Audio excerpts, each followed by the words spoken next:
now that I've had a bit more time with the new consoles, I can assuredly say that the DualSense is absolutely the best peripheral Sony's ever made, and also quick resume and smart delivery on the Xbox is something everybody should copy because it rules and functions much better than those first couple days of launch, I would say. Both those SSDs continue to be mad fast, which it got me thinking about a comment I heard the other day about how people are saying that video games are kind of beginning to lap pornography when it comes to tech breakthroughs and like figuring things out like compression and stuff like that. And it just made me laugh. Like a quote of like video games being the new porn. Well, yeah, I mean, leaves a lot of room open for jokes. You don't want to watch 4K porn is the thing. That's a good point. I guess the same push of graphical fidelity doesn't exactly it's too high res. The demand is everything. 4K porn, which is funny because isn't that where the paywall gaps are for a lot of porn websites? Mm-hmm.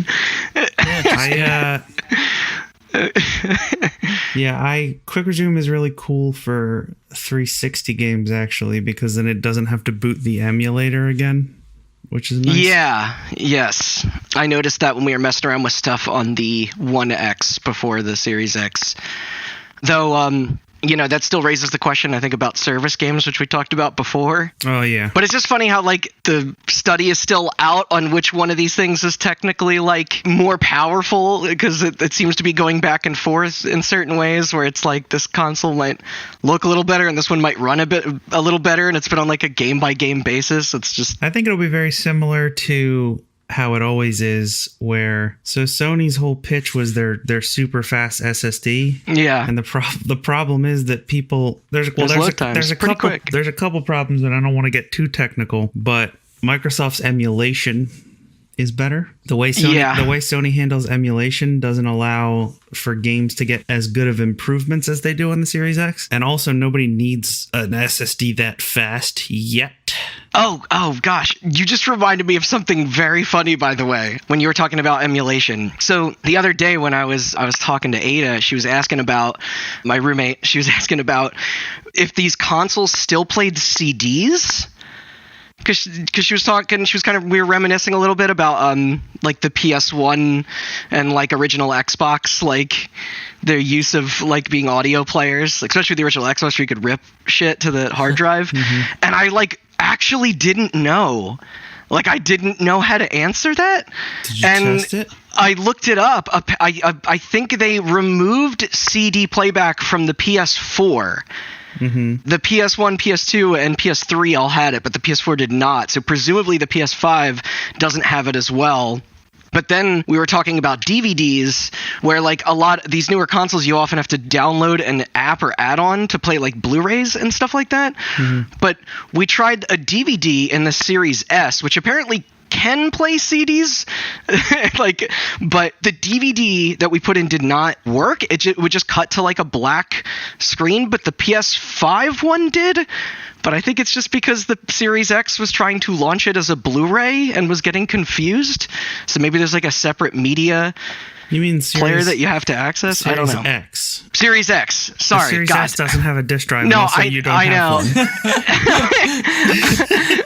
Oh God, this is confusing. I know, but this is the first time the naming actually slipped me up this hard. Usually I'm good at that, but it was because I mentioned the One X earlier. And I was trying to differentiate from that. But yes, you're right. I'm sorry. The Series X is what I meant. But I don't know. They're obviously old, pretty outdated formats that not a lot of people are using. But it's just funny to think of when things get kind of slowly removed from devices over time to the point that people don't even, I guess, like notice really. Tell me this Xbox can't play a VHS? What kind of shit is that?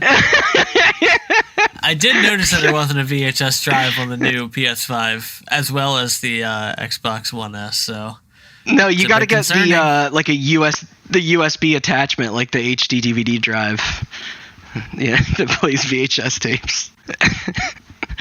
But also, I guess I should apologize to everyone for the audio quality of myself. You sound a little bit. Fine. I'm currently using a headset. Brilliant. All right, I'm glad. It sounds good to you guys. When we play back, it should be all right. But I will, try to shoot to get back on a good mic and interface once again soon. But do you guys know what time it is? Ugh. It's awards season, y'all.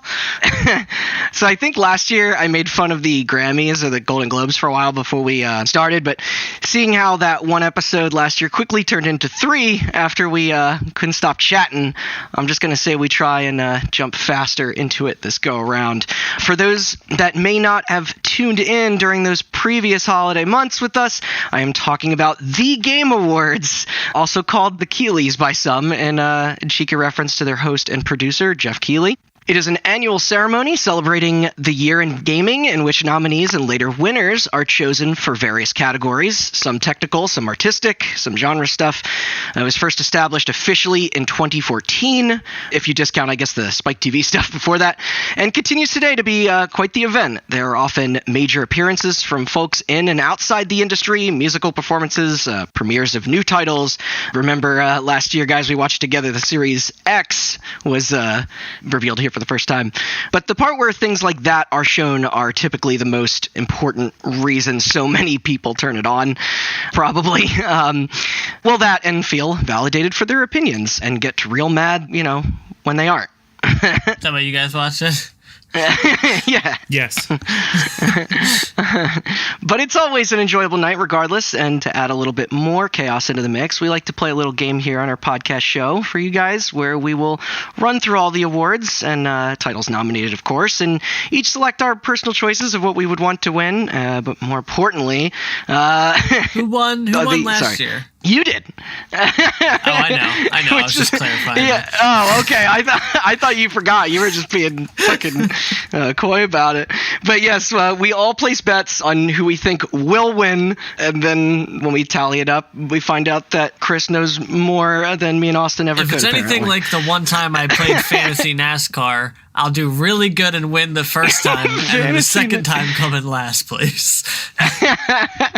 I think my mistake was either going with my heart or against my heart too much last time. Or maybe I just wanted to be the odd one out and select something different, but that was a stupid idea.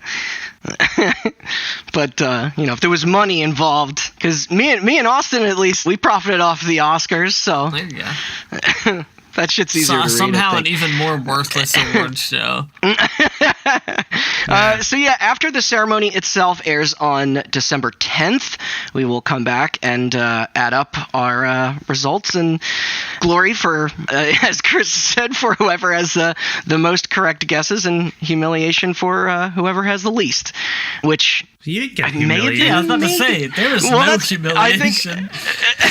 No, actually, Austin, we might have tied. No, I beat you. Did you? I'm not going to go back and check, but I definitely beat you. If you beat me, it must have been by 1. Doesn't matter. You didn't get humiliated.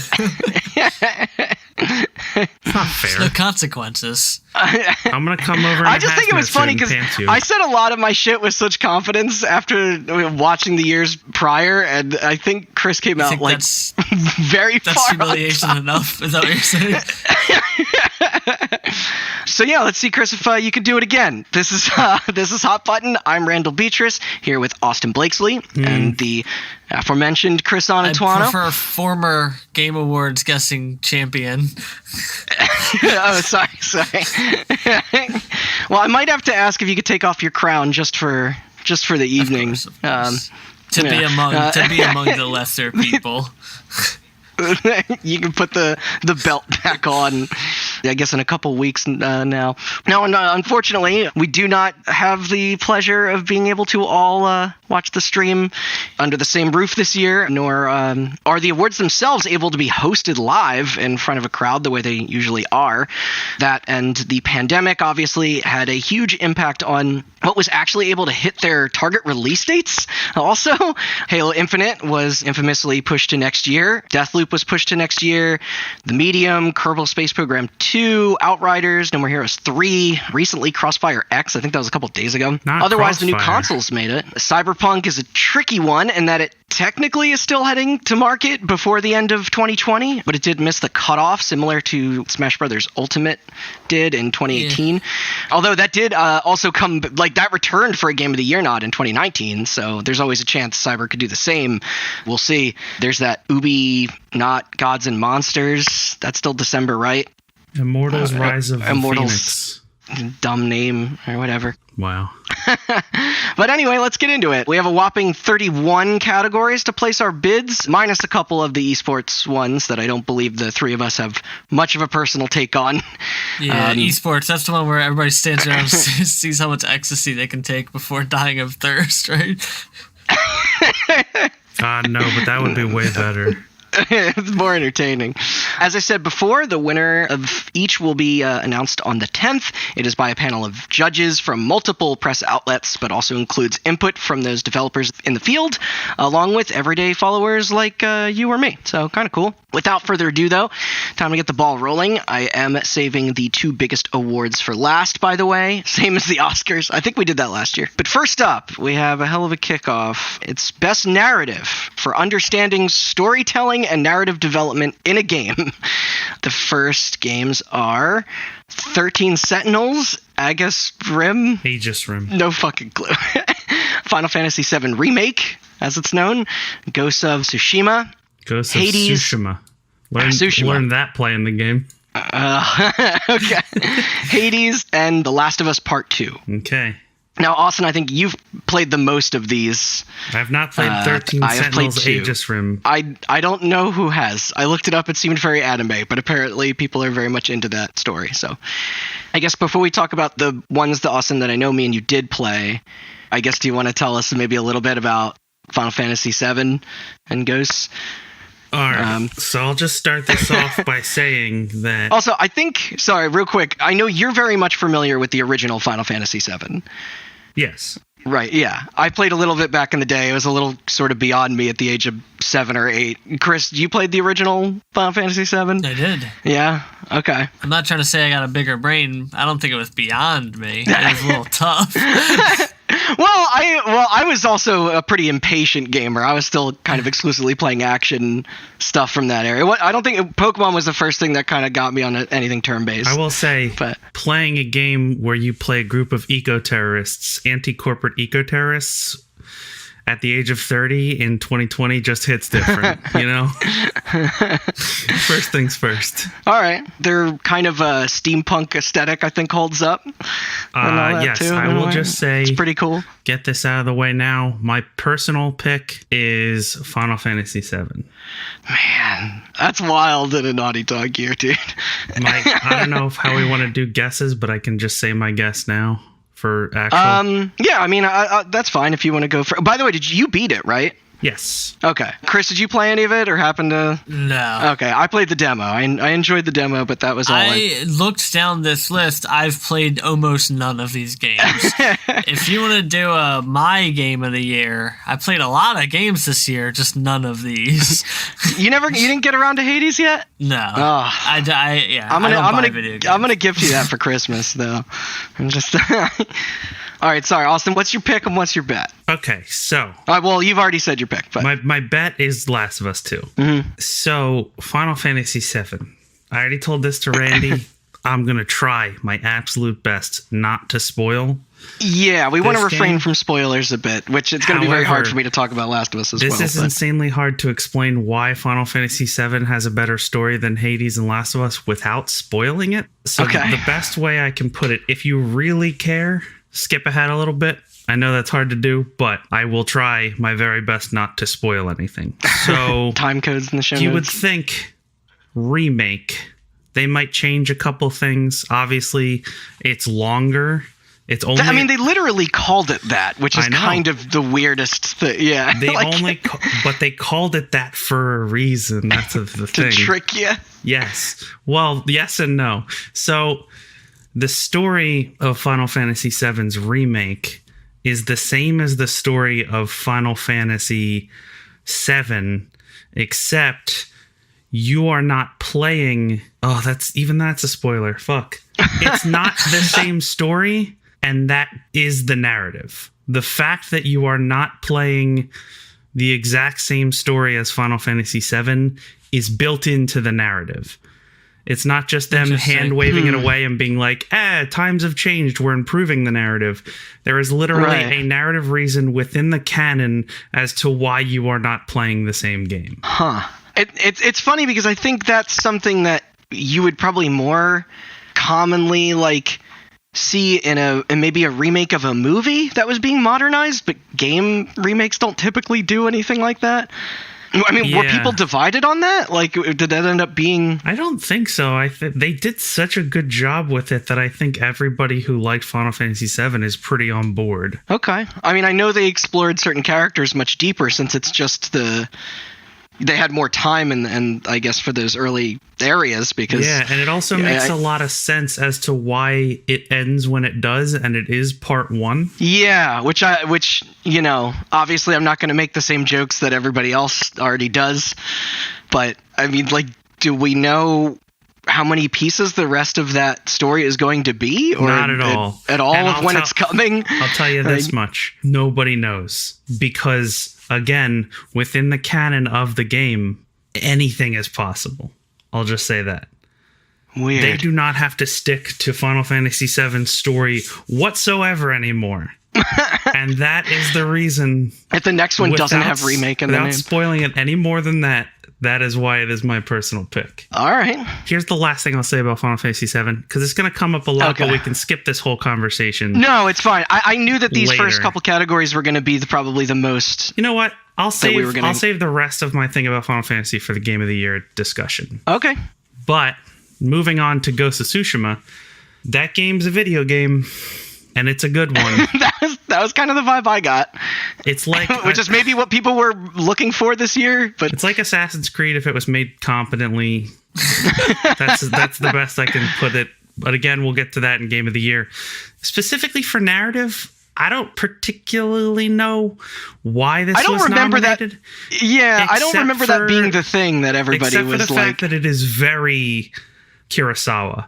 Like it is. There's a Kurosawa mode. There's a Kurosawa they got permission mode, from like his family's estate to like But the story is very like Kurosawa. Like so is Star Wars, right? But like there's a lot of Kurosawa inspiration. Everybody's a cop, but they're called samurai, and they talk a lot about honor. And like the whole point of the game is like, hey, you're the Ghost of Tsushima, which you're not a samurai anymore because samurai have a code of honor to live by, and the code of honor makes it harder to fight when you're outnumbered. So you got to be crafty, but being crafty is against the rules. And your uncle yells at you for losing your honor and not being honorable enough a lot. It's the narrative is like it's a samurai movie. It's a very good homage to Kurosawa and a bunch of other samurai movies. Sure. If you're into that legacy, you'd probably find a lot to appreciate there, but it's like from the outside looking in, and I am familiar with some of Kurosawa's films, but like everything I've seen it kind of just looks like a game, which I'm not even saying that as like a detriment. It's just if that's doing more than I know, then cool. But I don't know how far you are or how long it's supposed to be. Did you complete it? Yeah, I beat it. Oh, okay, you did beat it. Yeah, I beat it like 2 days ago. You're on much better authority than me to speak on it then. It's a samurai game. If you like samurai movies, you're going to love it. It's very. Did you get all the honor at the end? I didn't, and I can't say more without spoiling it. But it's very good. It's predictable in that it's based off of 50, if not 100, if not thousands of years of fiction. So if you've read or experienced any of those stories, you know what's going to happen in it. But it is a very good homage to those, and it is a very well-written version of those. So that's the best I can say about the narrative of that. Okay. Do you want to talk about Hades maybe a little? Sure. I mean, we both can, but so Hades is my runner-up just because that was a very smart way to deliver its narrative. Yes. Like, especially with the constraints of it being a roguelike, which is something that always bothered me about those before. I'm a huge fan of roguelikes.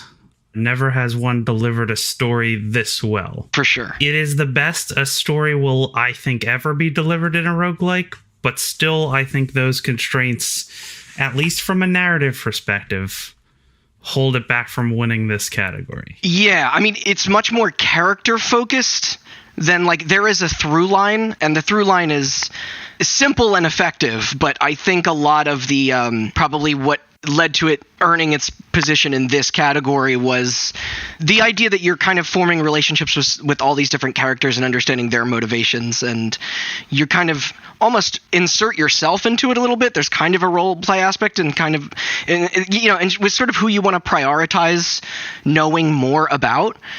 And that will kind of tie into how you play the game as well. And that's super cool.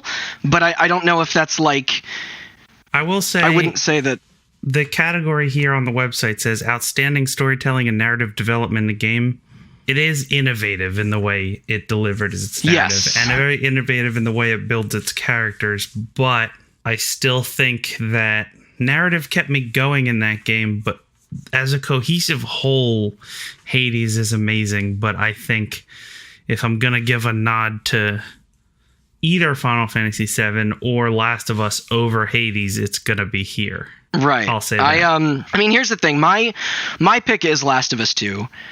Despite kind of the divisive response it got this year, because to me, of these, and I'm not just saying this by the nature of its gameplay or direction, but it is the most story focused. It's the most I was into a story this year. Even if I didn't, fully agree with it, some of the directions it went in, even if, me and you had very lengthy conversations kind of criticizing certain aspects of it, by and large, it is the most I engaged with a story in a game this year and the most I communicated with other people about it. And I still think what it did kind of over time, like it kind of sank in with me over time, kind of how bold it sort of was in a lot of ways. Yeah, I'll agree it's with a that. little bloated and it has pacing problems.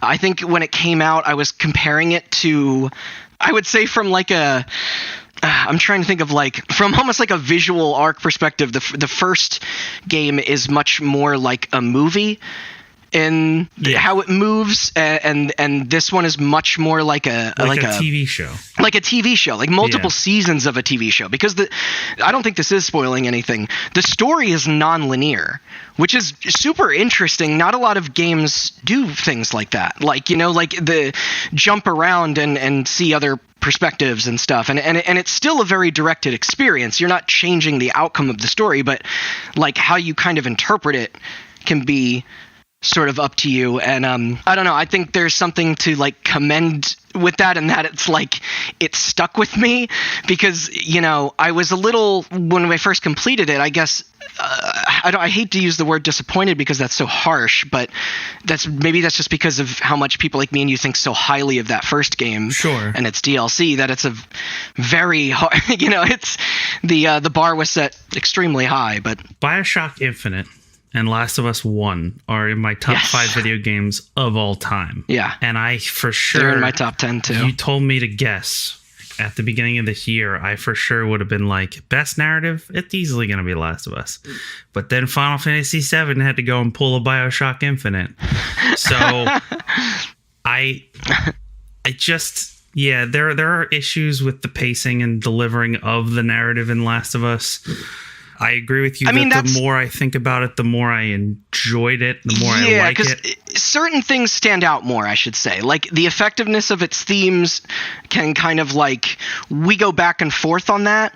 And obviously, like, I don't think things like raw performance and, like, dialogue and writing and even like the way that game looks, like that all kind of does tie into how the narrative plays out. And like it's hard for me to remove like just like if I were to write what happened in that game from the experience of actually playing it and the conversations I've had about it, and even like kind of retroactively going back and changing how I feel about certain decisions that it made.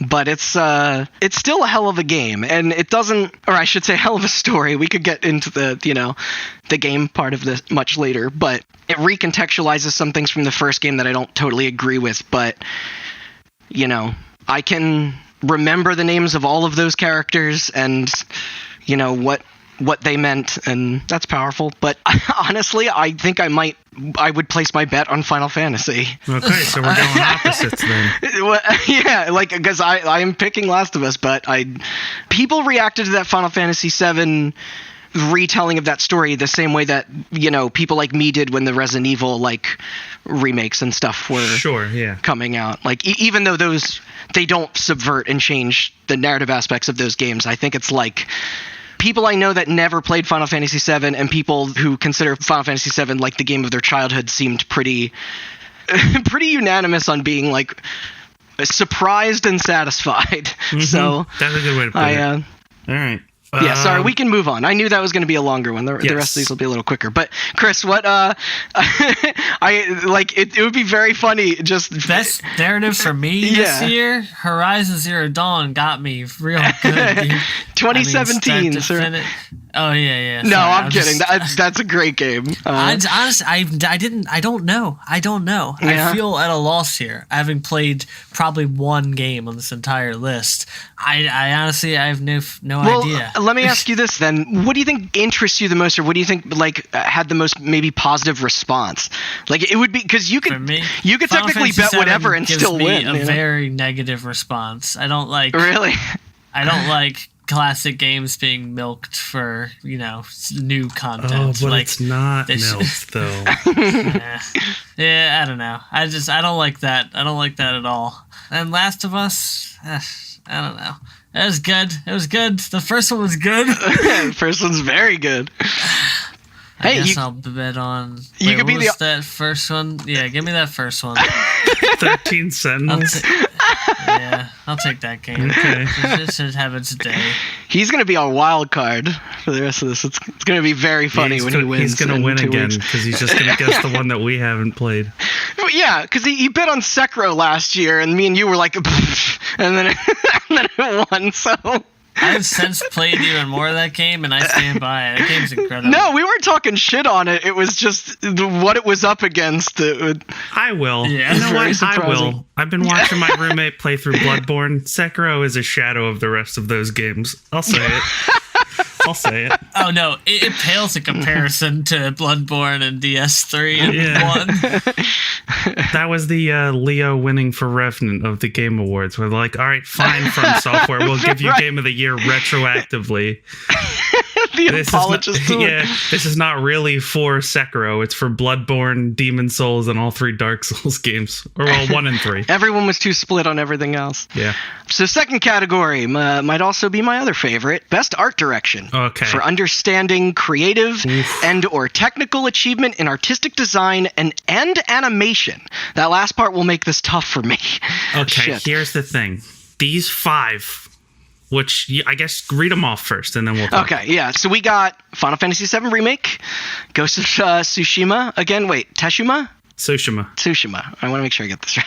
Hades, Ori and the Will of the Wisps, and The Last of Us Part 2. These 5 are the 5 best-looking games that I have played this year, easily, without question. So, I think very few people would disagree with you on that. So they did a good job picking these 5. Even if there's... I also love that they have this category and not just like graphics, because all of these games are much more than that. Yeah, specifically technical achievement in artistic design and animation. Creative or technical. That's a good way to put it. That's where animation breaks me, because things like Hades and Ori stand out to me so much, but like when I think about animation, Last of Us Part 2 is the best animation I've ever seen in a game. Let me get this out of the way right now.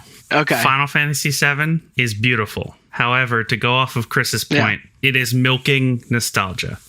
For sure.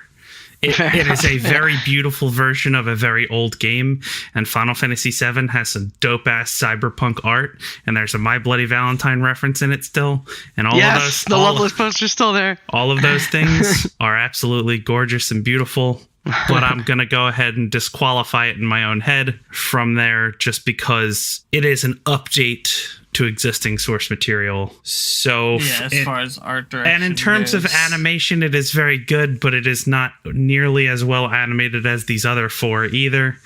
So that's what I have to say about the Final Fantasy VII Remake. I love that game to death. I would not give it this category, and I don't think they will either. So, Ghost of Tsushima, man, I'm just going to be talking about both these games by myself for a while, huh?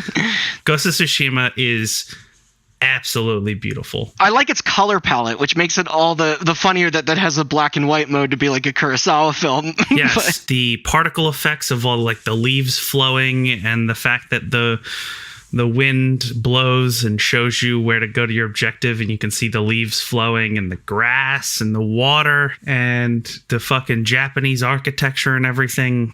Absolutely beautiful. Also, in terms of style, they got that Kurosawa style, man. They like the title cards for all the missions. Like if you're into like old Japanese art and fucking Japanese cinema, man, they nailed it. They did such a good job. But what if instead of that, you were in hell?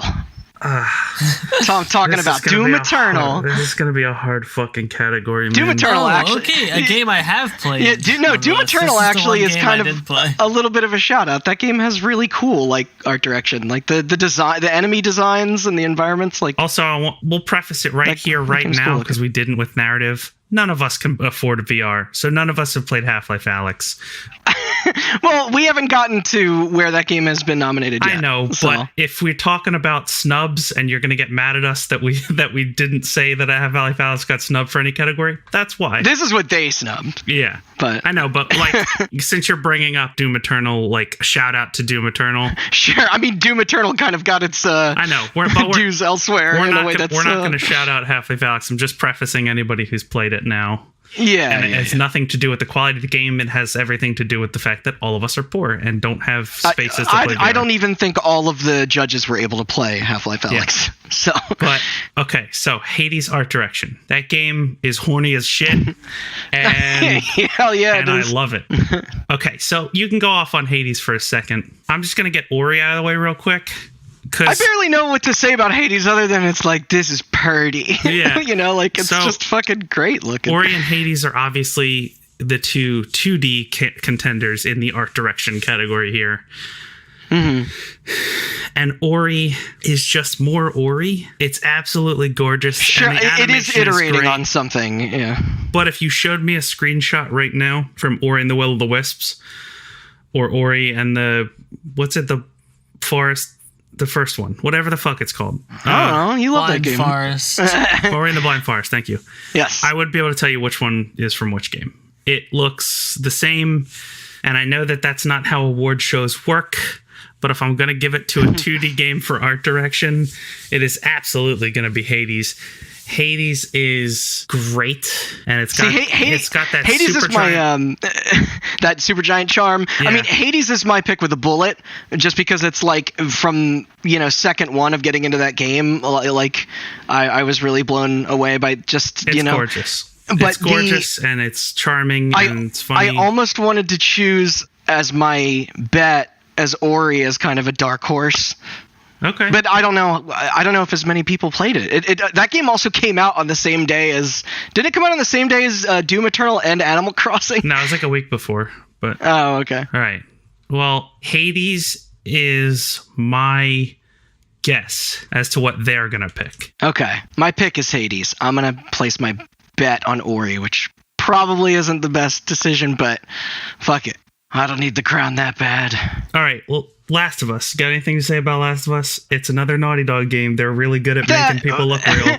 I know. I mean, that's a little reductionist, but I understand. Like, but yeah, because you expect that they're just like, listen, nobody is fucking better at motion capture than them. I will say, animation-wise, I could watch videos of people fighting in that game all day. It is so and it's not even and so beautiful. When we say animation, we don't just mean in cutscenes. We mean when you're actively playing it. Oh, like, like the way that game like physically feels is just like it is like the best controlling a third person character has ever like felt real. Like it's so. Let me tell you, and the cutscenes can't be ignored either, because I think, Austin, I told you before that this was might be the first video game ever to animate characters like removing and putting on articles of clothing getting out of bed with blankets actually on top of them and shit like that. Like that's like no other company would dare to like tackle that kind of shit. Here's where I'm at. Best art direction. I would easily give art direction to Hades or Ghost of Tsushima, but the qualifier of technical achievement in artistic design and animation, crunch stories aside, Last of Us is the best technical achievement in video games I have ever seen. The fact that I watched you play that game on an original PS4 and it was running at a solid 30 and is also the best looking video game I've ever played. And glorious 1080p. Cannot be ignored. That game is a technical marvel of every single form of art that goes into video games. Animation, all the cylinders are like environment design, character design, cinematics. It's almost distracting. Like fucking cinematography. Cinematography, yeah. It's like Red Dead. I felt the same way. It's just the way that everything is framed and lit, even when you have fucking control over the joystick, is like. Let me ask you this, Austin, real quick. Did you ever like break windows in that game just to see it again? Like you're just like, or like when your character is holding a rope and throwing a rope over a thing. Like it's just, Jesus. This is how real this game is.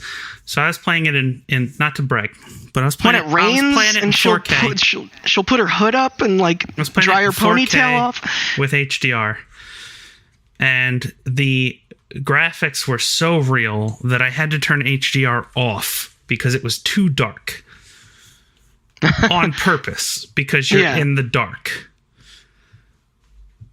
which sounds bad, but God, that game stylistically is it works for their that's the only thing that gets me. And again, going back motion to the capture thing, that kiss and the guitar playing, it also cannot be ignored that, like, I guess somewhat spoilers, there are flashbacks in that game. So Ellie was what, 10 years old or something in Last of Us 1? I don't remember. 10 or 11? 11. She's now an adult almost. Yeah, I think she's 19, maybe. 19. So not only did they have to go back and update the model for young 10-year-old or 11-year-old Ellie and make it look way better, but they also had to age her and Joel appropriately, and Tommy, and a bunch of other characters, so it would look like it was like 7 years in the future.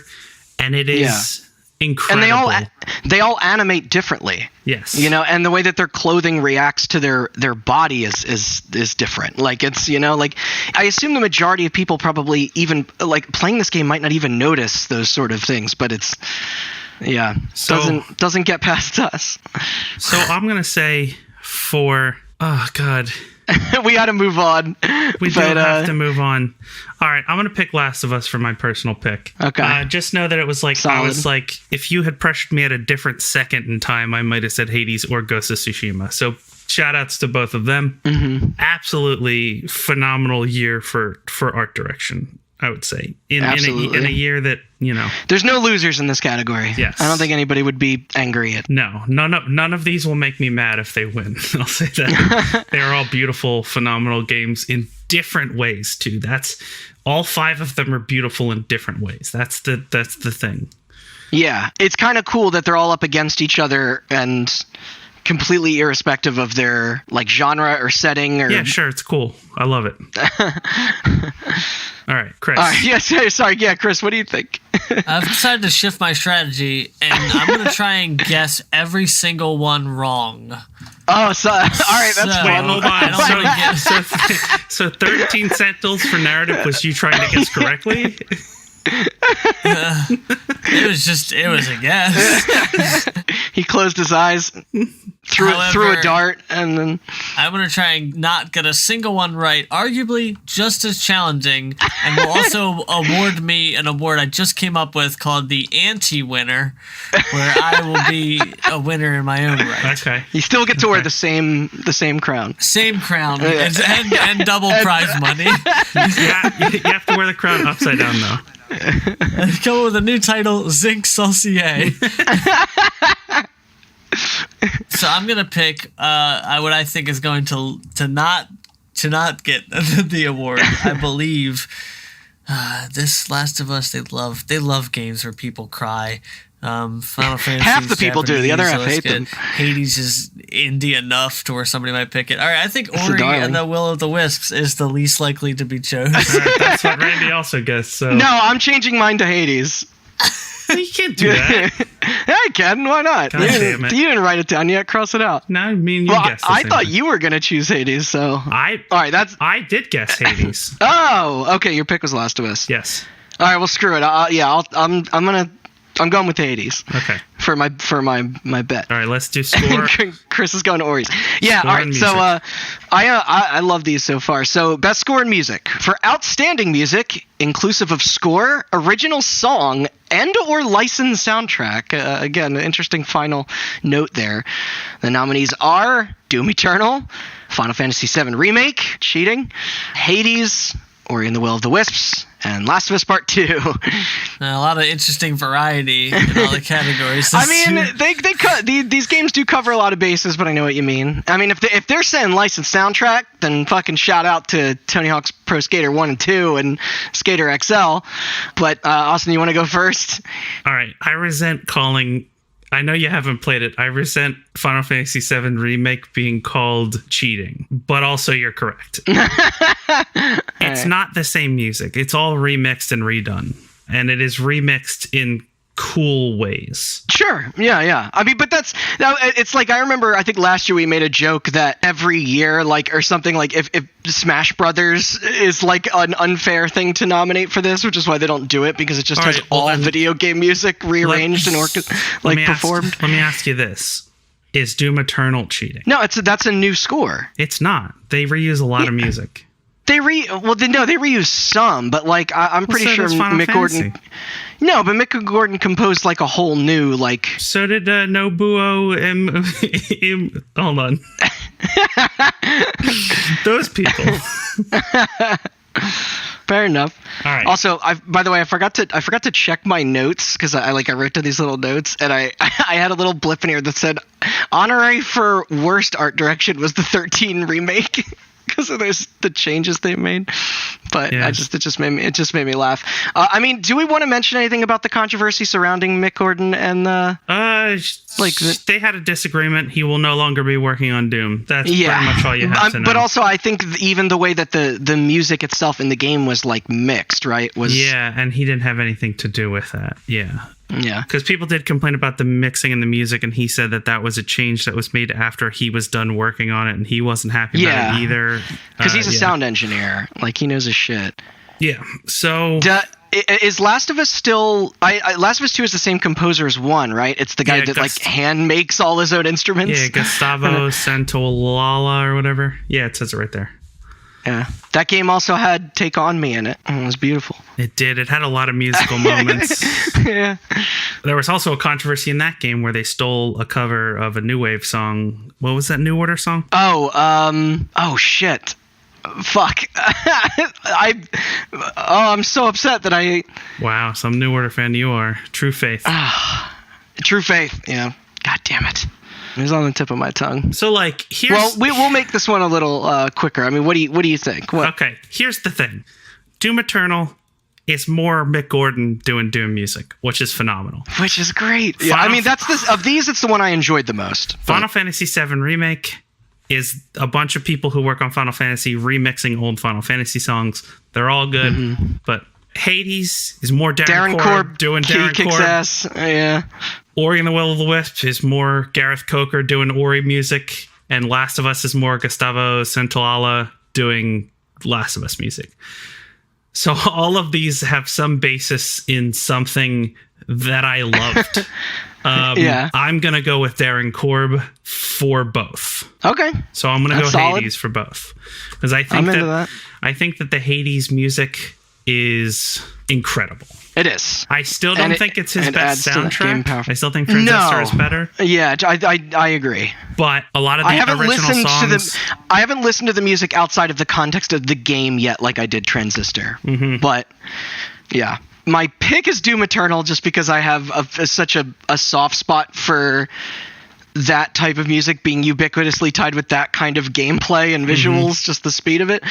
But my bet is going to be Final Fantasy. Okay. You put soundtrack of Final Fantasy together and people cream in their pants. So hold on. And I'm sure it's great, but we can't play a sample if that's what you're going to try and do. Oh, God damn it. All right, least likely to win. I was about to ask that. I was like, Chris, who do you think the loser is here? Least likely to win the best score of music, I believe, and I thought about this hard, but not very long, Ori and the Will of the Wisps. I like how you're choosing the one with the least fanfare just because of... You know, he's probably right, and that has the least shot of well, if somebody else... Yeah, I was going to say Ori for least likely. And it's a shame but that's also the most... Even in a category with Final Fantasy VII in it, that is like the least changed music, I think. Right. It is incredible music. Yeah. I like it a lot. Ori's probably the game I'm most likely to play out of all these games next. But it's too hard. I'm telling you, it's least likely to win best score. All right, we got our choices then. So now it is best audio design, recognizing the best in-game audio and sound design. Speaks for itself. Sorry, what were you saying? I was jamming out to the victory theme from Final Fantasy VII. There is Doom Eternal, Half-Life Alyx, Ghosts of Tsushima, Resident Evil 3, and The Last of Us Part 2. I'm going to have to get used to saying that a lot. Last of Us Part 2. All right, moving on. Next category. When you're doing the gun upgrade table, that's some of the coolest sound effects I've ever heard. Last of Us 2 is my pick, personal. My pick is Resident Evil 3. Really? Yeah, well, Resident Evil 3 and both that and Half-Life Alyx use binaural audio, right? Like, you know, like I don't know. Most games do now. They use 3D audio. Maybe I notice it more in a survival horror game because I'm listening to it, you know, like I'm paying way closer attention because that can affect the difficulty of where the gameplay is going to go and the situations that you get in. I don't know but if this is I'm partly choosing it because I'm a huge Resident Evil fan, and it's a tragedy that that's the only category this is nominated in, even though it's not nearly as good as RE2 or 7, but also I think that game sounds great. Shout out to Ghost of Tsushima, but to help you out, Chris, I think that's probably the weak link in this category. I'm least likely to win. Best audio design, I think, is Resident Evil 3. God damn it. Well, I mean, my bet, though, I just said that was my pick. My bet is Half-Life Alyx. Yeah, they're going to give that game every award that they can possibly give it. I think it's going to be one of those things where it's clearly going to... We didn't get to it yet, but VR game, it's going to win that, and then they're going to be like, also a one best sound. Like, that's what I think is going to happen. All right, I'm going to go Last of Us for both, actually. Okay. No, that's smart. I'm going to say a little bit of a snub, despite, Austin, what me and you actually thought about the final product itself in terms of it being a game, but Fuser should absolutely be on here. Sure. Even though it's an evolution of their drop mix tech, the fact that Harmonix has figured out a way to so seamlessly blend those music stems together in a way that sounds like good and has made that accessible is I don't think can be denied. That takes a lot of skill. Yeah. And also it'll be interesting to see where this category goes with ray tracing and stuff for the future. Now, best performance. It's always a tough one. Awarded to an individual for voice over acting, motion or performance capture. I'm sorry. Go back to the last two categories. For snubs, I would like to shout out Spider-Man Miles Morales for both. Okay. I've been saying that a lot today, but yeah. A little blip about Spider-Man Miles Morales in terms of music. Oh yeah, they do. They use that well. All of the music, Miles has his own theme. There's also original songs in it. The rest of the music is kind of reused, but it's all trap remixes because canonically Miles Morales is into sort of hip-hop, Afrobeat, trap. But it gives that game way more personality than other superhero titles. Like, yeah. And it's like hype as fuck when the trap remix of the battle theme from Spider-Man comes in when you're in the middle of a fist fight. It's very cool. I will say, swinging around to like the hip-hop tracks like that is very satisfying. Like, it's just feels good. Yes. And it flows well. That game knows flow. Also, I haven't been doing snubs as much. Artistic direction, I want to shout out Spiritfarer. I thought was very cool. And Carrion as well. For 2D games. Animation, I think. Yes, Carrion, animation definitely. Absolutely for Carrion. Other soundtrack one. I already said the skating games. I'm gonna shout out Cook Serve Delicious. I'm gonna shout out Sackboy: A Big Adventure for having Uptown Funk in it because I thought that was stupid. Ugh. And I'm also gonna shout out Little Big Planet 1 had battles. That was way fucking. I'm gonna shout out better. Bug Snacks for best original song because for that Bug Snacks theme they made. How do you go from battles to Uptown Funk? Uptown Funk lame. you up, dude. Atlas is dope. All right, performance. And actually, it's funny you mentioned Spider-Man because that'll be our first. That's what nod reminded to this. me. Yeah. We have Ashley Johnson as Ellie in The Last of Us Part 2, Laura Bailey as Abby in The Last of Us Part 2. I apologize in advance for this.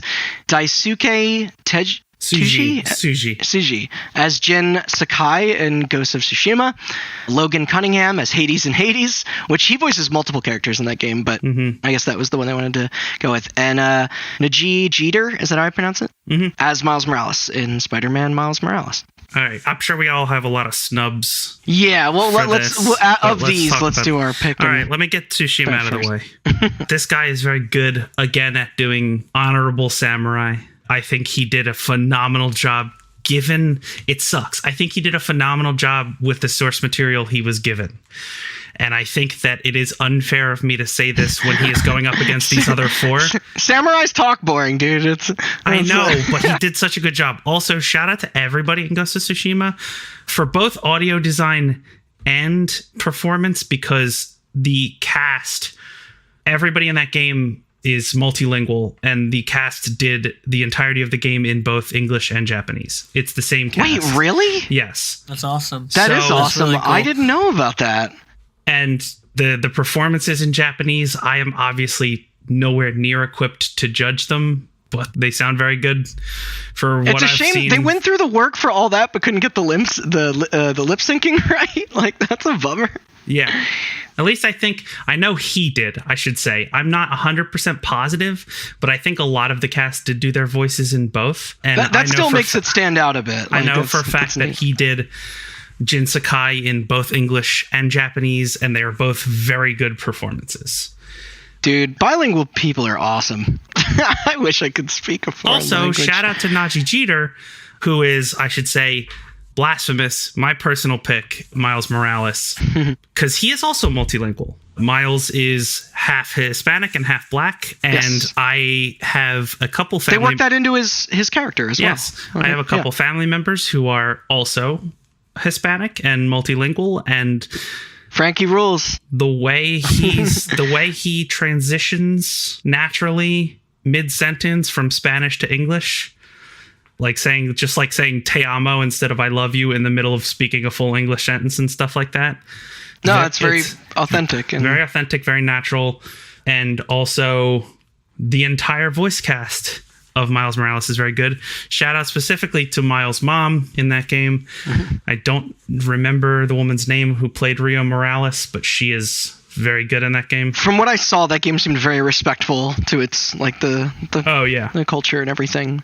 And same with Ghosts. But what's your bet? Are you putting it on? I'm gonna put it honestly, on. I think Ashley Johnson. Okay, I am the inverse. So I'm picking Ashley Johnson, which was an incredible performance. Oh, of course. And absolutely, it shouldn't. Understated. All of these are Laura Bailey and Logan as well. But and I'm choosing her because Troy Baker was not nominated, which I know is a kind of a cliche, because he's Troy Baker's so good though. Also in Miles Morales.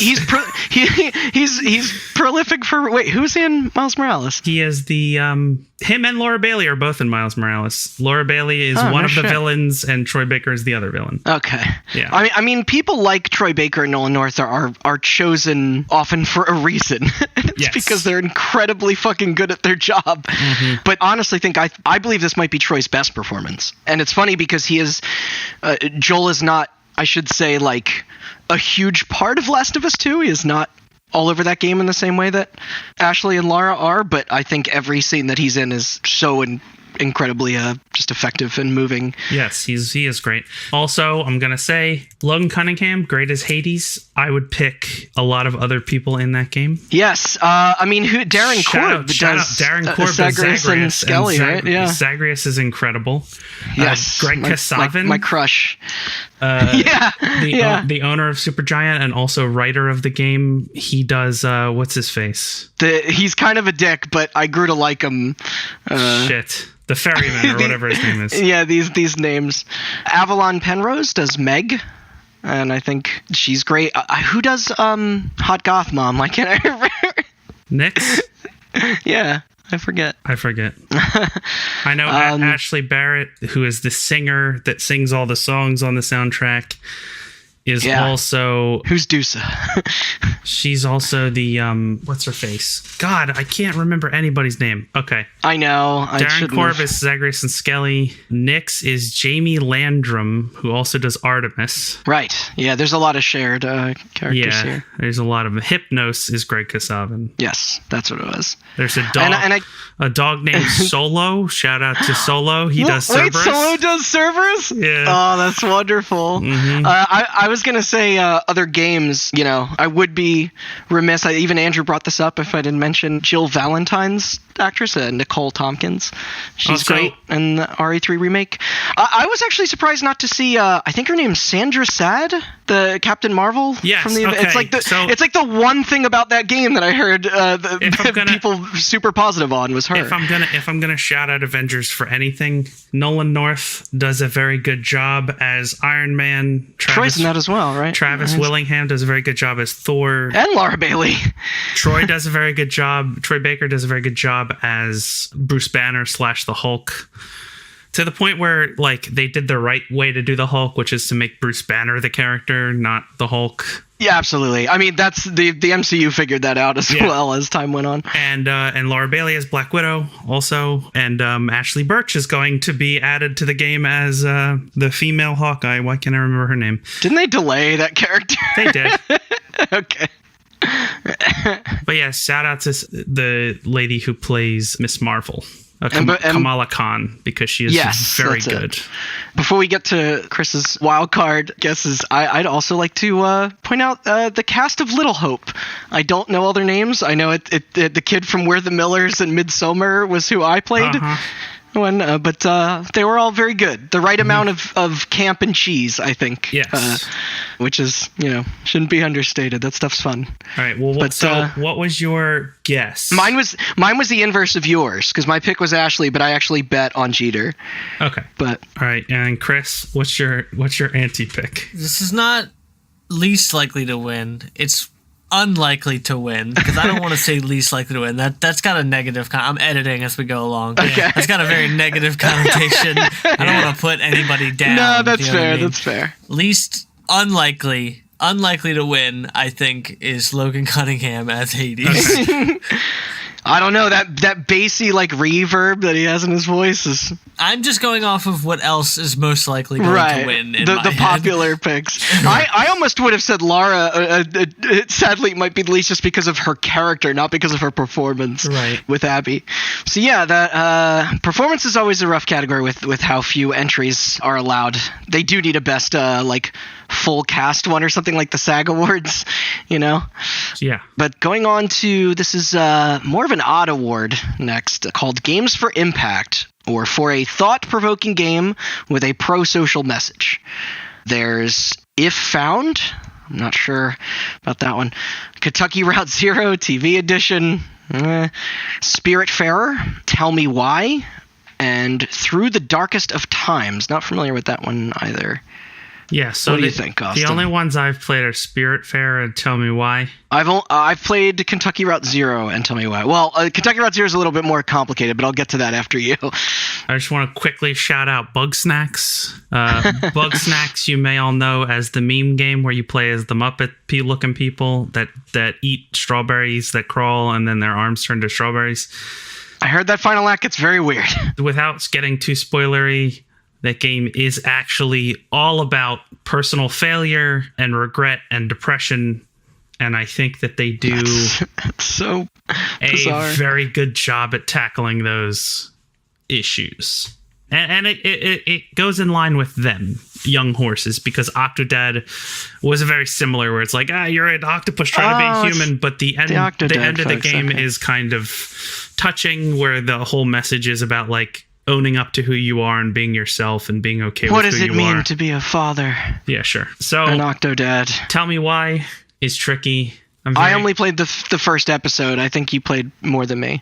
I'm very happy that we have trans representation in video games, and it is actually... Absolutely, yeah. I forget the character's name, but he is voiced by a trans man, and that Yeah, he was also a consultant. He was a part of the team for the script and everything, which is the right move. I think that he's very good. I think that the person who plays his sister is also very good.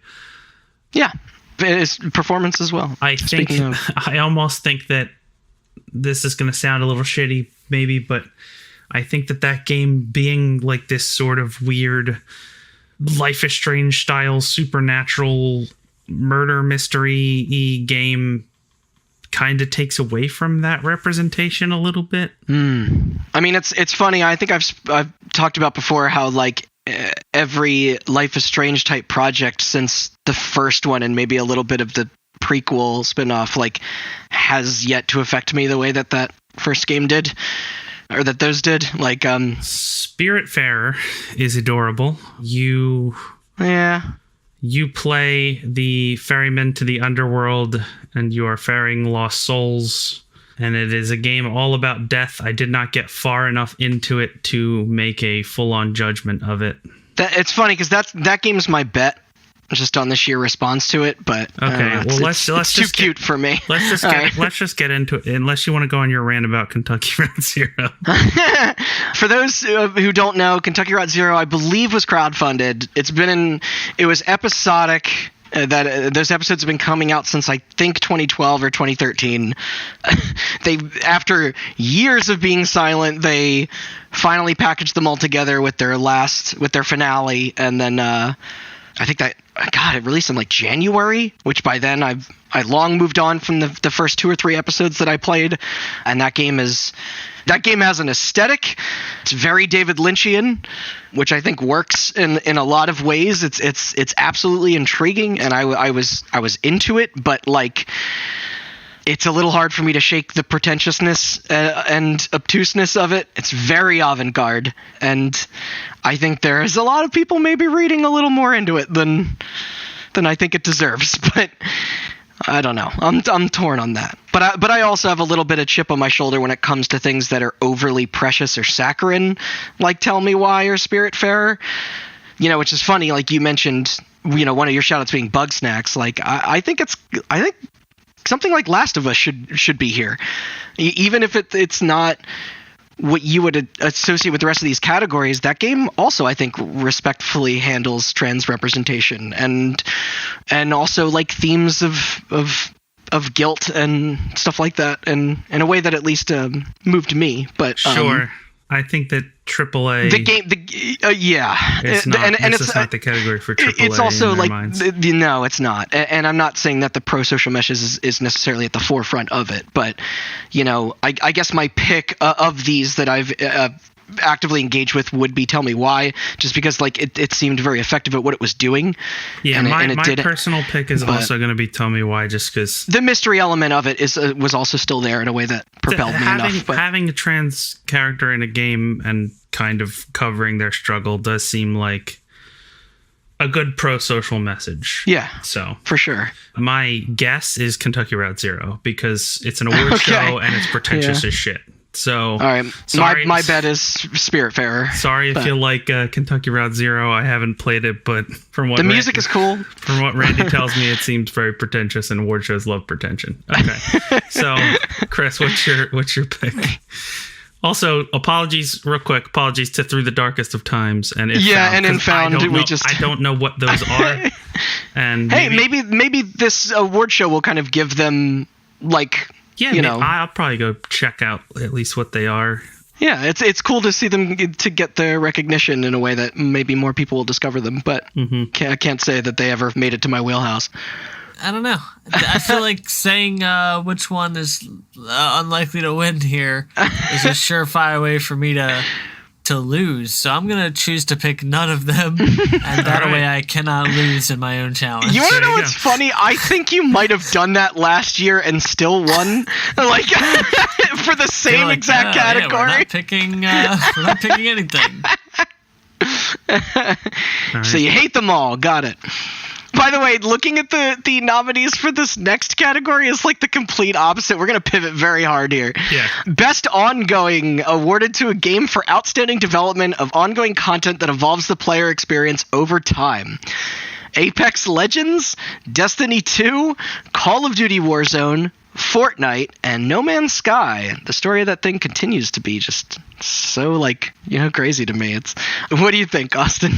Well, hold on. I want to ask, Chris, you've actually played No Man's Sky this year, correct? I have. I put in probably about 50 more hours this year with Jason. So him and Jason got into it quite a bit on that recap. Last I checked, they just added the multiplayer thing. So have they been still adding a bunch of content and stuff? The multiplayer thing's actually been added for a decent amount of time. That's what I mean, yeah. Yeah, they just updated it a bunch, though. The newest update, they added a bunch of cool stuff. It's really cool. It was nice playing with Jason, since he had never experienced it. We were just kind of just messing around in his star system and all this stuff. It felt fun. He's just on a planet with this tiny little blaster. Look, I made a hut, and I'm watch this, and I call my fleet of 20 ships into the atmosphere above them. It was lots of fun to because honestly, I think that game might be my bet. Okay, here's my thing. I don't know about for bet.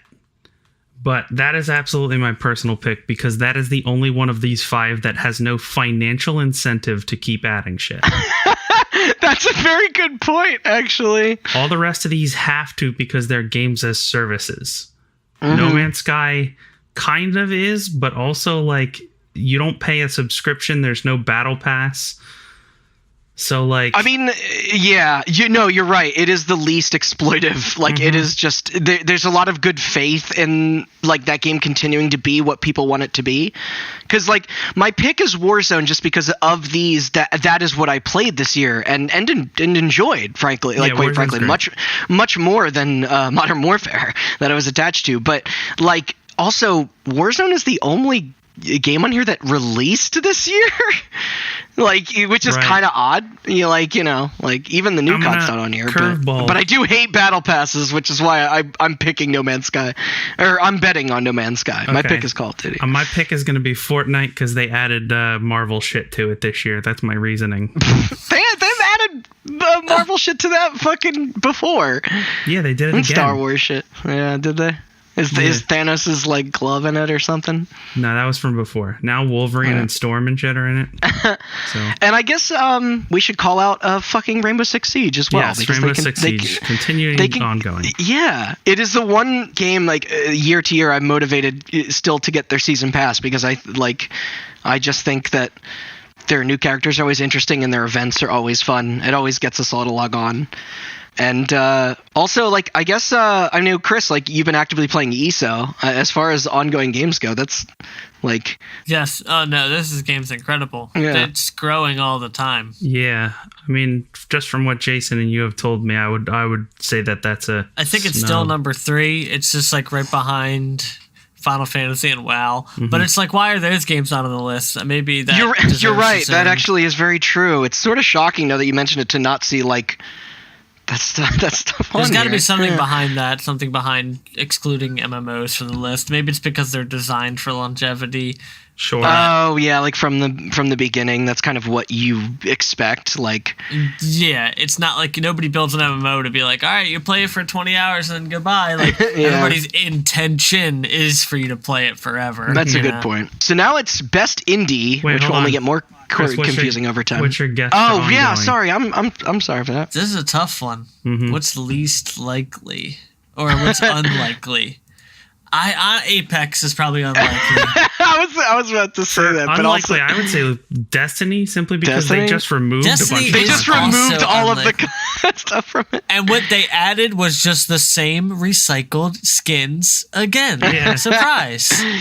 Yeah, Destiny continues to be such a shame just because of how good that gameplay is, and it's like, why can't they just fucking figure it out? For ongoing game, shout out to Anthem. And also shout out to Avengers. Crucible and well, no, Crucible's not ongoing. Well, neither's Anthem. They haven't updated it since last year. Dude, they added the storms or whatever. That Christmas event was going to like February. It's like they just fucking shut the lights out. Listen, I will say, for real though, there's a new death of a game on it. They have been updating a blog on Anthem. Nobody is reading about what they're doing to that game, and like. Except for you. Yeah. I did, you know what? I did read it. And like they could totally just be doing the artifact thing where they're like, nah, we're working on it, and then never say anything. But artifact. They're actually bringing up to people what they're changing, and like it seems like they're more committed. So my own category, I guess they wish that they are hoping desperately that they pull a Final Fantasy 14, but I don't know. Best game trying to come back from the dead. Shout out to Anthem. That's all I'm going to say on that. All right, back to indie game, which it's Hades. We all know it's Hades. I know. So the description here is for outstanding creative and technical achievement in a game made outside the traditional publisher system, which is not the worst explanation when you break it down like that there. But they have Carrion, Fall Guys Ultimate Knockout, Hades, Spelunky 2, and Spiritfarer. It's Hades. Yeah, I know. Well, you pointed that out because it's like when Toy Story is like, it's also nominated for Best Picture. It's like, okay, well then it's the best animated movie if it also was good enough to be nominated for Best Picture. But like, shout out to Carry On. That game is very cool. It's awesome. It is totally both of those games totally fit in with Devolver's library of just thinking outside the box. Those are very punk rock games. Once again, shout out to Spiritfarer. Neat little game. I have not played Spelunky 2, but I don't like Spelunky 1, so... Me neither. Yeah. I there are people that worship Spelunky 1, and the best way I would 2 is like more than of the same, I think. Patrick Klepek of Vice Games, formerly of Giant Bomb. Spelunky fan. Huge Spelunky fan, wrote an article this year about why he's playing more Hades than Spelunky 2. So that should show you where the industry is at in terms of those two roguelikes, unfortunately. Also, Spelunky, lots of help with PS Plus and Game Pass here. Yes, which turns out maybe that's what you need these days as a small studio. Yep, I only played Spiritfarer and Carry On because of Game Pass, and they were both great. Yeah, and Fall Guys was PS Plus as well. But yeah, I'm personal and guess Hades. Where's your shout out to Cook Serve Delicious 3? Cook Serve Delicious 3 is not a video game. It is a way of life. and I would have. It's so hard. It's so stressful and so hard, but I love it so much. Shout out to Cook Serve Delicious 3. I wanted to throw I wanted to reference Super Hot Mind Control Delete, which was very cool. Yes. Little roguelike. It was free if you own the original. I had a lot of fun with that for like a few days there, and also because I think Jackbox Party Pack 7, because they continue to self-publish, and I think this is honestly probably one of the best packs they've had in years. Yes, I think of mini games. I think it's their second best after 3, and we should fucking play it more because it still continues to be hilarious and charming and a great way to bring people together, whether they're in the same environment or not. And the fact that they still fucking are the only studio that knows how to use a cell phone as a controller. It doesn't require a bunch of weird hoops that make it inaccessible to all audiences. But also, I don't know if this is still in early access, but shout out to GTFO. Yeah. And also shout out to Skater XL. Yes. Both of those games are very cool. It sucks, man, because if it wasn't for the price, like, I think Skater XL is so fucking solid. Mm-hmm. Like, it really fills the void from the lack of skate games, and they just shouldn't have charged $40. I think people would have responded to that way more positively. Which, Chris, I know you're a big skate fan. You should check that out sometime if it ever goes on sale, because it's very cool. Yes, I have played the demo or beta or something, some light version of that a while back. I played. It was really cool. Yeah, I found it as a total Zen-like experience for me in a depressing summer of not getting to like see people. Like, it was a very great music and stuff like that. It was nice to just also I believe skate around. I believe that this game is published, so it may not fit in this category. But shout out to Ghost Runner as well. I still want to pick that up. Yeah, that's a good one. It's because that's more recent. I think but 505 published that, so I don't think it counts for this category. But that is outside the traditional publisher system, as they call it. But that game is super cool and has a demo, which I wish more games did. And I think, Austin, after you were watching me play a little bit of it, we said that of all the games that have tried to continue Hotline Miami's formula, I think that has probably been the most successful at it. Like, very just quick and snappy, and like, you know, the presentation of it just being all in your face, which is great. But yeah, what's your what do you guys for guess and pick? Oh, right. So my pick and bet is Hades. Okay. But I know that's a little on the nose. But I think least likely to be nominated, The Last of Us 2 is least likely very indie to ever be nominated. I'm gonna go with Fall Guys is unlikely. Fall Guys is unlikely to be picked. Watch him just scoop it. Got 4-1 odds, baby. All right. So now it's best mobile game, the bane of my existence. I'm kidding. But this is for the best game playable on a mobile device. I would like to correct you. It is the best mobile game presented by LG Wing, powered by Qualcomm Snapdragon. Thank you. Oh, god damn it. That was like when Subway did indie game last year, right? LG Wing, eat fresh. Yes, I believe I did pick a sandwich as one of my answers, now that I'm thinking about it. Yeah, you picked a sweet onion chicken teriyaki and still beat us somehow. This is how it goes.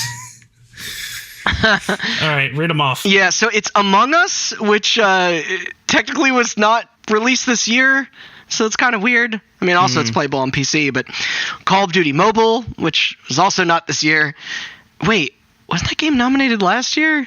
Whatever. Yeah, this category's a sham. I don't know. Mobile game is like ongoing game where they... Okay. Yeah. Genshin Impact, Legends of Runeterra, and Pokemon Cafe Mix. Okay. So I'm just going to say right now, my pick and bet are Among Us. It's the only one I've played, and I enjoyed it enough. As the only member of the podcast who has played all 5 of these games. You played all 5 of these? Yeah. What, do you have a problem with that? So Pokemon, you said Pokemon sucked, didn't you? Pokemon Cafe Mix is shit. Is it a match terrible. 3? Yeah, it's a match 3 with tons of microtransactions, and it's so boring. Cool. Legends of Runeterra, great card game. Genshin Impact, great Breath of the Wild clone. Call of Duty Mobile, great shooter. All of them just feel like... I did play Call of Duty Mobile last year. All of them just feel like I'm like, I wish I was on a computer playing these. Yeah. So, that's the thing. It's like Among Us is also on PC. It's exactly the same kind of like the mini games play differently, but number 1, the experience is comparable. And number 2, cross-play. Me and you both started playing Among Us specifically because we're like, I don't know if that's worth $5, and then we just downloaded and the mobile one was free. Yeah. So I'm also gonna say Among Us for my personal pick and guess. So yeah, what do you think, Chris? First of all, do not tarnish Breath of the Wild with Genshin Impact. I played Genshin Impact for probably 10 hours. It is a gacha game that's 3D. I thought it was a gacha game. I was like, I heard people comparing it to like Pokemon or something. No, it is 100% a gacha game turned into a fake MMO / fake something. It is cool. It has cool art. I do like the animations, but no. It is. So that's your choice then, right? No. If you ask me, I think that would somehow sneak in and beat Among Us, because that game is insanely popular. It is, especially in other countries. Yeah, you're 100% right. It's a sham to compare that to Breath of the Wild, but that is what they were going for. They just fucked it up with microtransactions. They pulled people in by being like, the weapons don't degrade. Everybody played Breath of the Wild wrong. Rant over. Thank you. Thank you for your time. Call of Duty Mobile, Legends of Runeterra. Call of Duty Mobile, I think, won last year, and I believe that you bet on it. I think I did. I'm going to say unlikely to win Pokemon Cafe. Yeah, I was going to say, that game, it cannot be overstated how trash that game is. Okay. I barely knew about it. To the point where, like, the Disney the Pop Vinyl Match 3 game is better. Just going to say that. And also the Disney one is also better. So, like... God. Best community support. This order is strange, by the way, but I'm just going with the formal list on their official website. So, recognizing a game for outstanding community support, transparency, and responsiveness, including social media activity, memes, is how I interpret that, and game updates / patches. So we got Apex Legends, Destiny 2, Fall Guys Ultimate Knockout, Fortnite, No Man's Sky, and Valorant. The thought of any fucking Riot product being on here after the last couple of years that they've had is truly insane. Shout out to Rainbow Six. Yeah, for sure, totally. And shout out to all the MMOs as well. Yeah. Except for WoW. Games like ESO that keep people. What about WoW Classic? I guess shout out to WoW in general, just because they actually delayed their latest expansion because people were so unhappy with the beta. So not to jump ahead and go first, but like the way that Chris and Jason talk about it, the way that like Twitter talks about it, my pick was probably of these No Man's Sky, but my bet would be Fall Guys because of just like the attention that got. Okay, I'm gonna say anti-shout out to Fall Guys. Let me show my actual Steam name. How about that? I know. I was gonna say I think they just fixed that in the last update. I don't care. It's been far too long. I can't play that game with my friends and not know who's who. It's ridiculous. I know. And the party systems were jacked anyway for a while. It's fun. Yeah. I'm gonna go with No Man's Sky for my pick for this one. For my guess, I mean. Oh yeah. And also, my personal pick is also going to be No Man's Sky. Okay. Because I'm betting on Fall Guys, but I said Fortnite for best ongoing, but Geoff Keighley has a soft spot in his heart for No Man's Sky, and I think that. But he ain't picking them by himself. That game has gone from disaster to darling in a way that I think a lot of people appreciate. So, like people who work within games and stuff. Yeah, if I'm gonna bet against it for community support, I think I will give it the nod. I think the people will. It's funny looking at this because I feel like less popular titles probably have better communities more often than not. Yeah. Like, I bet the people who are actively playing No Man's Sky are like kinder than, I don't know, like the demographic that would be playing something like Valorant actively. But I can tell you as somebody who has played Valorant, that very kind community, super nice. I can't tell if you're being sarcastic or not. You can. I am. Okay. Chris, didn't you play Valorant for a little bit too? I did. What did you think of it? I uninstalled it because I'm terrible at those games. Okay, yeah. I mean, I'm not great at those Twitch shooters either. But also the Riot anti-cheat software did something to where some part of my CPU wouldn't load properly. That stuff scared me a little too. And it was specific to my motherboard, like the issue. So I was just like, all right, whatever. I think, though, unlikely to win is Apex Legends. That game is stupid. That's all. Yeah, you're right to say that. I think because Valorant's interesting to me because it came out this year. I was talking to Austin about this a little bit before we started recording, and that But it is a really cool game. No, sure. I just more mean that everybody was talking about it, and then it kind of quieted down a little bit over time. And maybe that's just kind of I don't want to say that's due to the echo chamber of the people online they engage with or the people that I play games with locally, but I don't know too many folks that are as hot on it as when it released. but yeah. What do I know? Like, I mean, do you think they pulled anybody off of CSGO? Like, I think they did. Maybe. Yeah. Okay. Yeah. It functions well. It's really, really cool. I mean, with that said, I do have a couple of friends who still play the game, at least a couple games, pretty frequently. But I mean, I prefer if people playing CSGO moved on to like something new like Valorant, but I can't say that a shooter like that would appeal to me personally. I'll stick with Siege and Overwatch for now, or COD. But now we have the Half-Life Alyx Award, better known as Best AR/VR, or for the best game experience playable in virtual or augmented reality, irrespective of platform. There are Dreams, Half-Life Alyx, Marvel's Iron Man VR, Star Wars Squadrons, and The Walking Dead Saints and Sinners. It should be noted here that Squadrons is not forced VR, and Dreams is not forced VR either. Mm-hmm. It's cool, but I don't know. I still think the thing that Media Molecule did by like putting that out so late in the PS4's run is like odd. I can't say like who's sticking with it. Like, even though it seems really cool, but clearly my pick and bet are Half-Life Alyx because everybody who's played it by all accounts says it's amazing, and that of these it's the one I want to play. But I kind of wonder how long they're going to continue with this category, because I think they're going to be digging more in 2021 to find Yeah, I mean, my guess is Half-Life Alyx as well, obviously, because there will be full-on riots if that doesn't win Best VR Game, let alone there were already almost full-on riots that it wasn't nominated. Spoilers for Game of the Year. But my pick is going to have to be the only one that I played, which is Dreams. That game does a lot of very cool stuff with VR because it's all about making games instead of playing them. And it reminded me of Tilt Brush or something. Yeah, like when you're in it. You can actually sculpt stuff in VR, and as somebody who tried to do that with a controller, it's way easier in VR, and it's very cool. I just wish that studio, like, their messaging was better, or that those devs were, I hate, this sounds very mean, but were able to get it out a little sooner. Yeah. Because it was like, all anybody was talking about was new consoles and new hardware, like, when that hit 1.0 or whatever you want to call it, but... Which one of these games are you going to bet against Half-Life Alyx on, Chris? Unlikely to win almost all of them, but...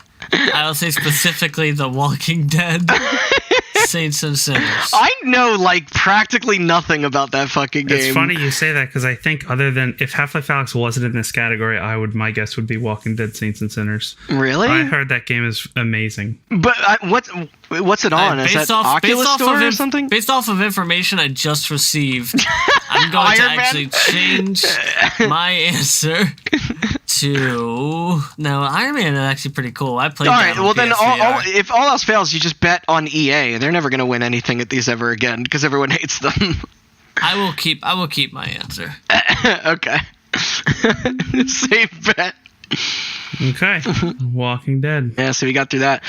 So I like this. We actually have a new category introduced this year called Innovation and Accessibility, recognizing software and or hardware that is pushing the medium forward by adding features, technology, and content to help games be played and enjoyed by an even wider audience.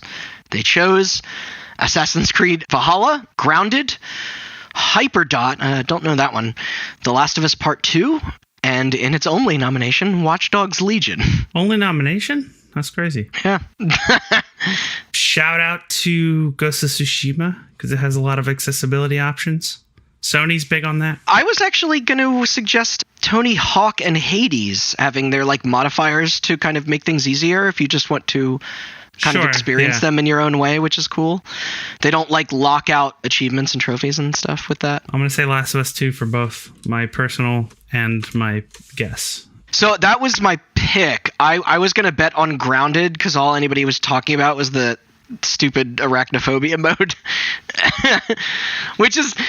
I don't know. I'm not trying to make fun of people with arachnophobia. I just think like, never mind. This is hard for me to give my opinion on without me sounding insensitive. But like, I got to see what the alterations in that because of my roommate downloading and playing that game, and it's very simple. And if you really want to try and make games that are like respectful of people's phobias, that is going to be kind of restricted in what you want to do creatively a lot, because like Last of Us has true accessibility options regardless if you're colorblind or want to remap the controller in certain ways. But like there are people. Yeah, exactly. If you're deaf, but there are moments in that game that are like if you're have a fear of heights, and like, but it's like narratively tied to the story.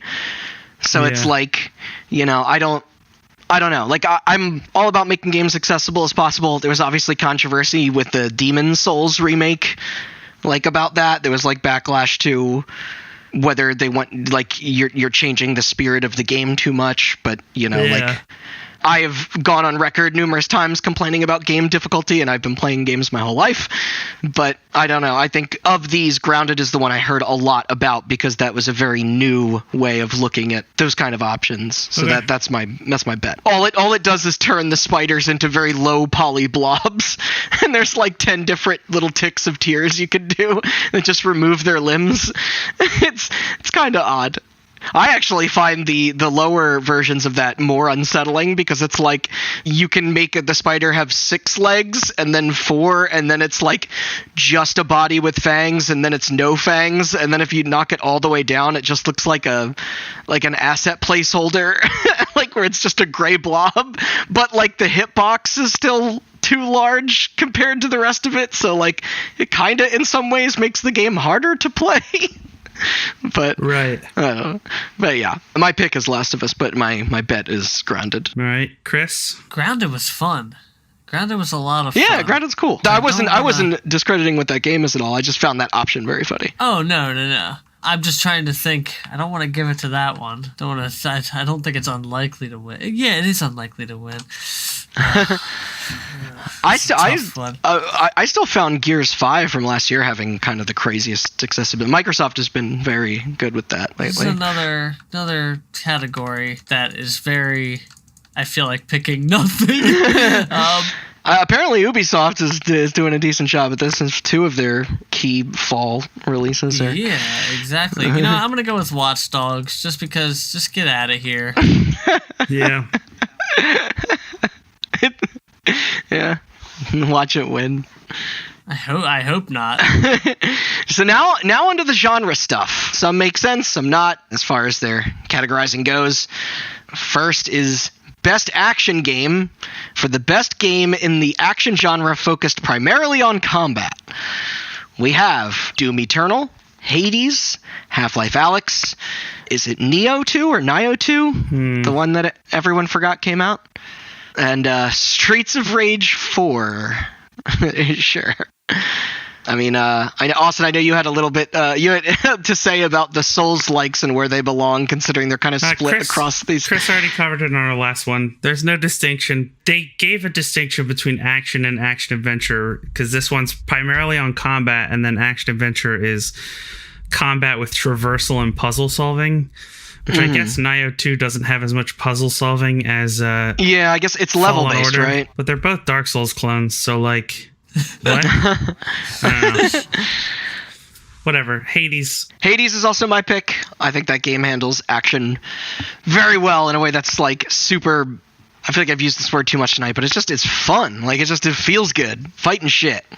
I wish I had a more like, you know, kind of elegant or poised description of like how all those systems play together, but it's just the combat just flows so well. The combat in Doom Eternal also flows really well. It does. There's a little too much to juggle, which I think turns some people off because of how hard and complicated that game got later. Like the fact that they're introducing new elements of it like hours into that game. Yeah.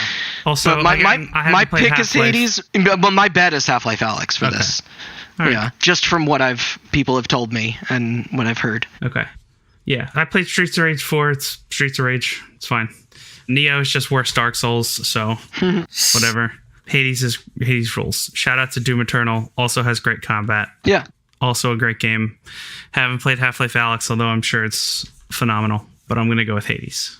I mean, other than VR, I think action, you know, like, makes the most sense. I mean, people say that game's actually kind of, like, meant to be, like, intense and scary as well, but, like, you know, that seems like from the footage I've seen, just, like, action in your face, so. Okay. Was there anything you wanted to say maybe about Cold War?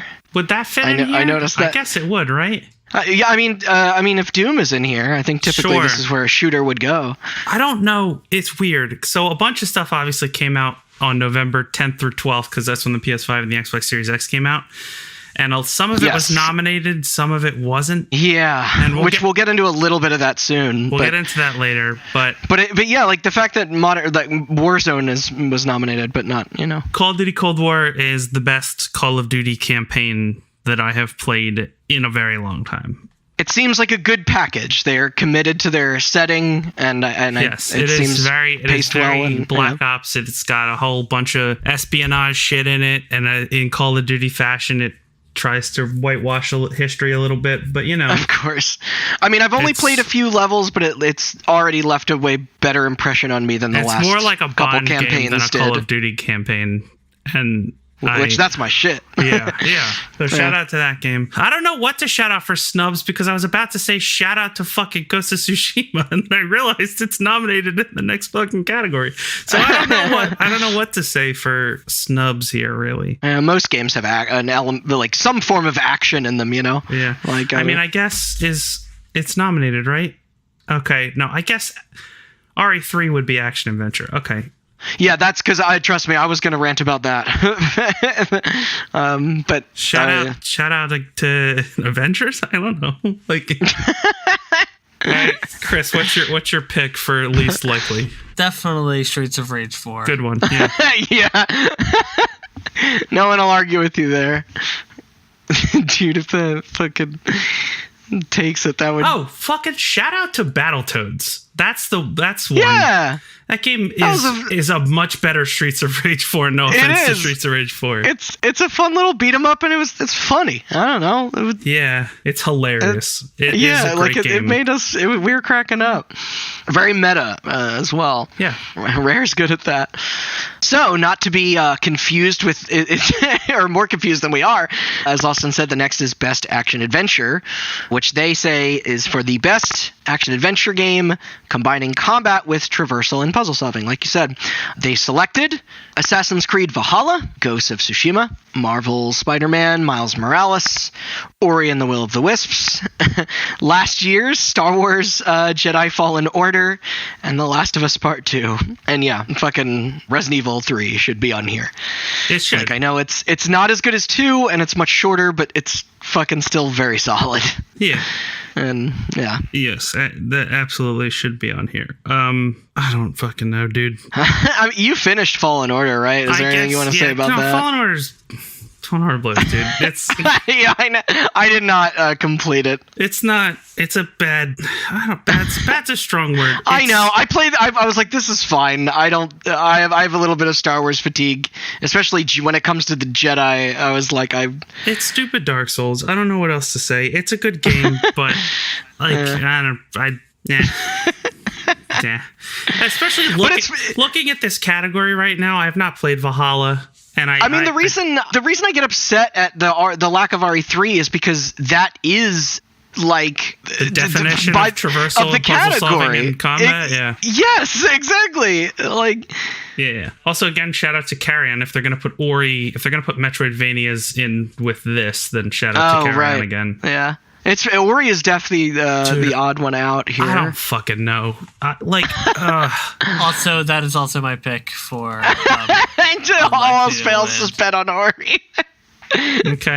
I mean, I'm gonna say my pick is Last of Us 2, and my bet is Ghost of Tsushima. I think if Ghost is gonna get anything as far as the major categories go, it might be this. Not that anything about Last of Us, the way that it handles combat encounters, should be understated, because the stealth and AI and like design of those action set pieces is. Here's the thing, okay? Just amazing. Here's the thing: the word traversal in that description. I immediately pictured Spider-Man when you said it. Shout out. My personal pick, even though Last of Us is higher on my personal list in my head for the year. My personal pick for specifically action adventure game combining combat and traversal has to be Spider-Man Miles Morales. All right.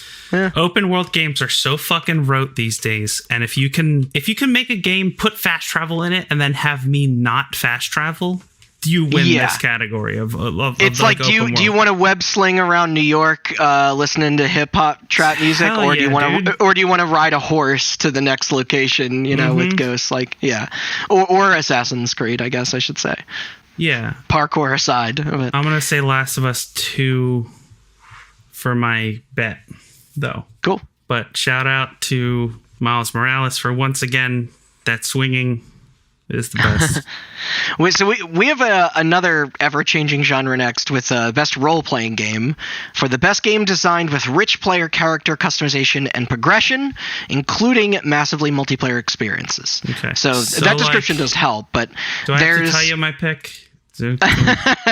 There's Final Fantasy VII Remake, Genshin Impact, Persona 5 Royale, which I think is a little bit of a cheat, Wasteland 3, Yakuza Like a Dragon, and nothing for Demon Souls somehow. Yeah. Well, if Demon Souls would be action, because Dino's action. All right. Whatever. Exactly. I mean, I would also put my pick and bet on Final Fantasy. I mean, Persona 5 is really cool, and I love the way that people describe Yakuza. Of all video game series out there that I wish I could kind of seriously get into, that is definitely one of the top ones to me, is Yakuza. I have not played much Yakuza, nor have I even touched Yakuza Like a Dragon. This one's not a beat 'em up. This is the one that's like a turn-based RPG. Yeah, and it's supposed to be like Dragon Quest, right? It's called Yakuza Like a Dragon because it's what if we turned Yakuza into Dragon Quest? That's why it's called Yakuza Like a Dragon. That's written into the fiction. Like the character's a Dragon Quest fan. Yes. Right. Yeah. And so they just literalize those fights and like the whole idea came when on April Fool's Day they announced a turn-based Yakuza game, and everybody went, actually, I'd play that, and then they made it. That's where Yakuza Like a Dragon came from. It's not like a Donut County level of like trolling. It's not going to win this category, and I have not played it. But shout out to that game because every GIF also shout out to that game because people flip their shit for like what's that game called? Deadly Premonition 2 and how wacky it is, but every GIF I've seen of Yakuza Like a Dragon seems like a better version of that. Like it's I know there's a chicken that plays checkers. I mean, that game probably runs at a way better frame rate, I can tell you that much. Exactly. Yeah. So, all right. So your pick for both is Final Fantasy VII? Yeah. I'm going to go against my heart, which last year was a mistake, and I hope it's a mistake again, but I'm going to say, obviously, my pick is Final Fantasy VII. My guess is going to be Persona 5. That was almost mine as well, but I think that game has like a 95 on Metacritic or something, like with Last of Us. Also haven't played Wasteland 3, but, I hear that's good. And like Chris said, Genshin Impact is just a slot machine masquerading as a video game, so fuck that game. So that's naturally, that's what he's picking, right? No, I'm picking Wasteland 3. It's most likely for average gamers to go, and then keep moving past it. Mm-hmm. However, Wasteland is really cool. That game is co-op too, I believe. And now the most well thought out category. Of this is the most fucked one of the year, I would say, is best fighting game, which there's kind of a little bit of history with their choices for these, but this is for the best game designed primarily around head-to-head combat. They ended up with Grand Blue Fantasy Versus, Mortal Kombat 11 Ultimate, I can't wait cheating, till you read the last one. I know. I'm glad it finally this game though gets its due without having to compete with the Smash Brothers, the like powerhouse. 2016 Street Fighter 5. Champion Edition. Yeah. One Punch Man, a hero nobody knows, and I can't wait. Under Night, In Birth, EXE, Late, CLR. Am I having a seizure? What did I just say? Is that correct? Also known in the community as Uniclear. I wish I knew that. If I was in the community, maybe I would know. Under Night in Birth EXE late CL-R. Why did they do this? Because Japan, dude. This is what Dead Rising was making fun of 6 years ago. So before we get to I guess because Austin, Andrew would probably kill us otherwise if we didn't say what was missing. Them's fighting herds. Well, stuff that was on the online Evo list. Yeah. Because it wasn't just that game, but wasn't there one other one? I thought. I mean, I know last year Fantasy Strike came out and they picked Jump Force over that, which was a travesty. That Power Rangers game, was that last year as well? Yeah. Oh, no, Power Rangers, I believe. No, Power Rangers was last year. Okay. I couldn't remember. The Evo list for this year was Skullgirls, Killer Instinct, Mortal Kombat 11, and Them's Fightin' Herds. And Them's Fightin' Herds did come out this year, and a lot of people, not just our friend Andrew, are rightfully very upset that wasn't nominated. And having played very, very little of it, and none of One Punch Man, I can tell you that it is absolutely a better fighting game than One Punch Man, a hero nobody knows. Although I have heard good things. I've heard great things about Grand Blue Fantasy Versus. Oh, okay. And Uniclear as They know it's Arxis. I mean, that's the thing. One Punch Man, is a... I think that's probably here because of its anime or manga counterparts. Sure. Which, from what I've seen, are, really entertaining. But if I have to play by their fucking rules, I'll choose Mortal Kombat because at least Ultimate has, story content in there that I really want to see because that campaign in Base 11 was fantastic. But I guess... I think I might just put my bet on Street Fighter V because of they're adding a lot of old characters. I think that people are super into. So I'm gonna say my pick is Street Fighter V because I did get back into it because of Champion Edition and it is a great game. I am actually going to say Uniclear. Oh, I was gonna say which one is that, and then I realized it's the fucking that mouthful that I read off. My bet is Under Night in Birth EXE late CL-R.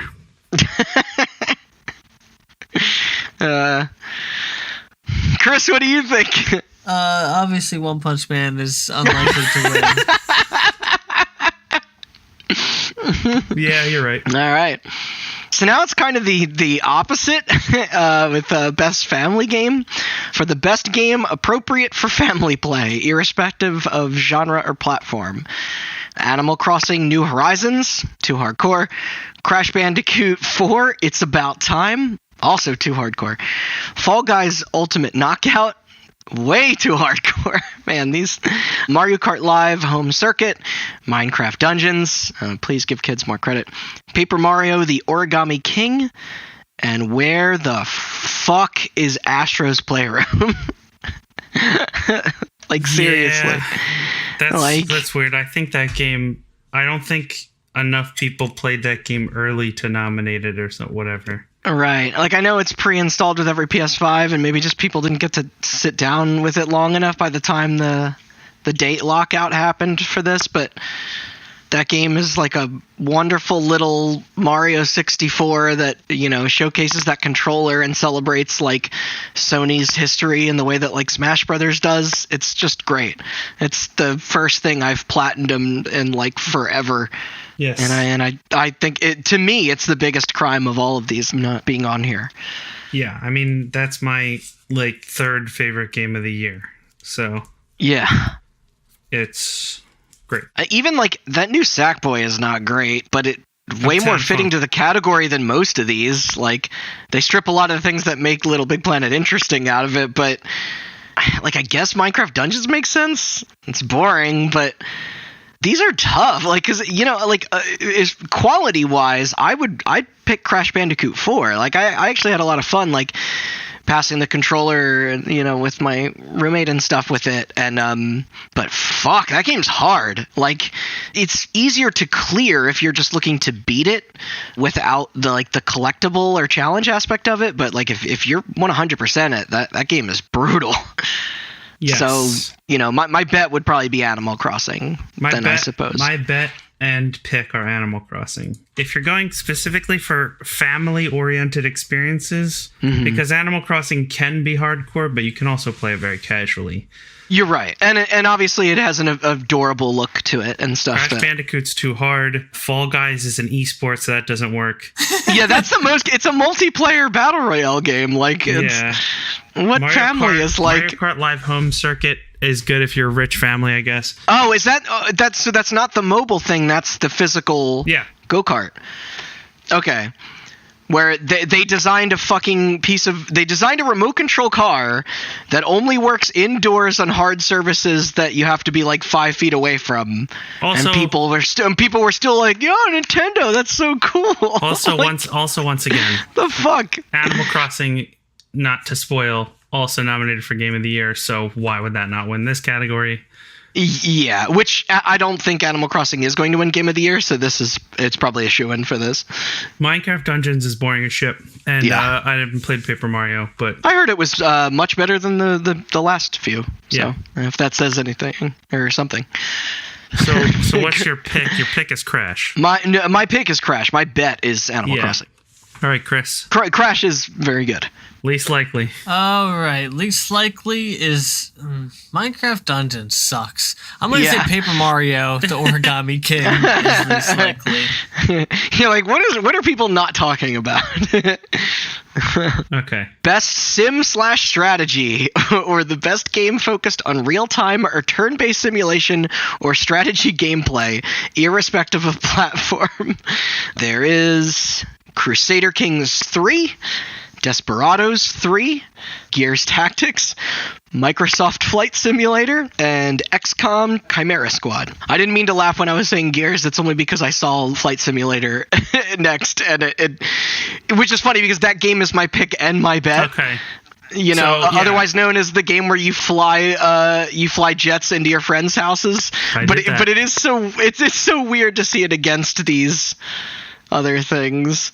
It is a sim game. It is, and it's kind of therapeutic and totally educational, but I guess it's just when you're playing and your friend's like, hey, crash a plane into my old job, and you're like, you got it. And you did it. And I did it. You committed.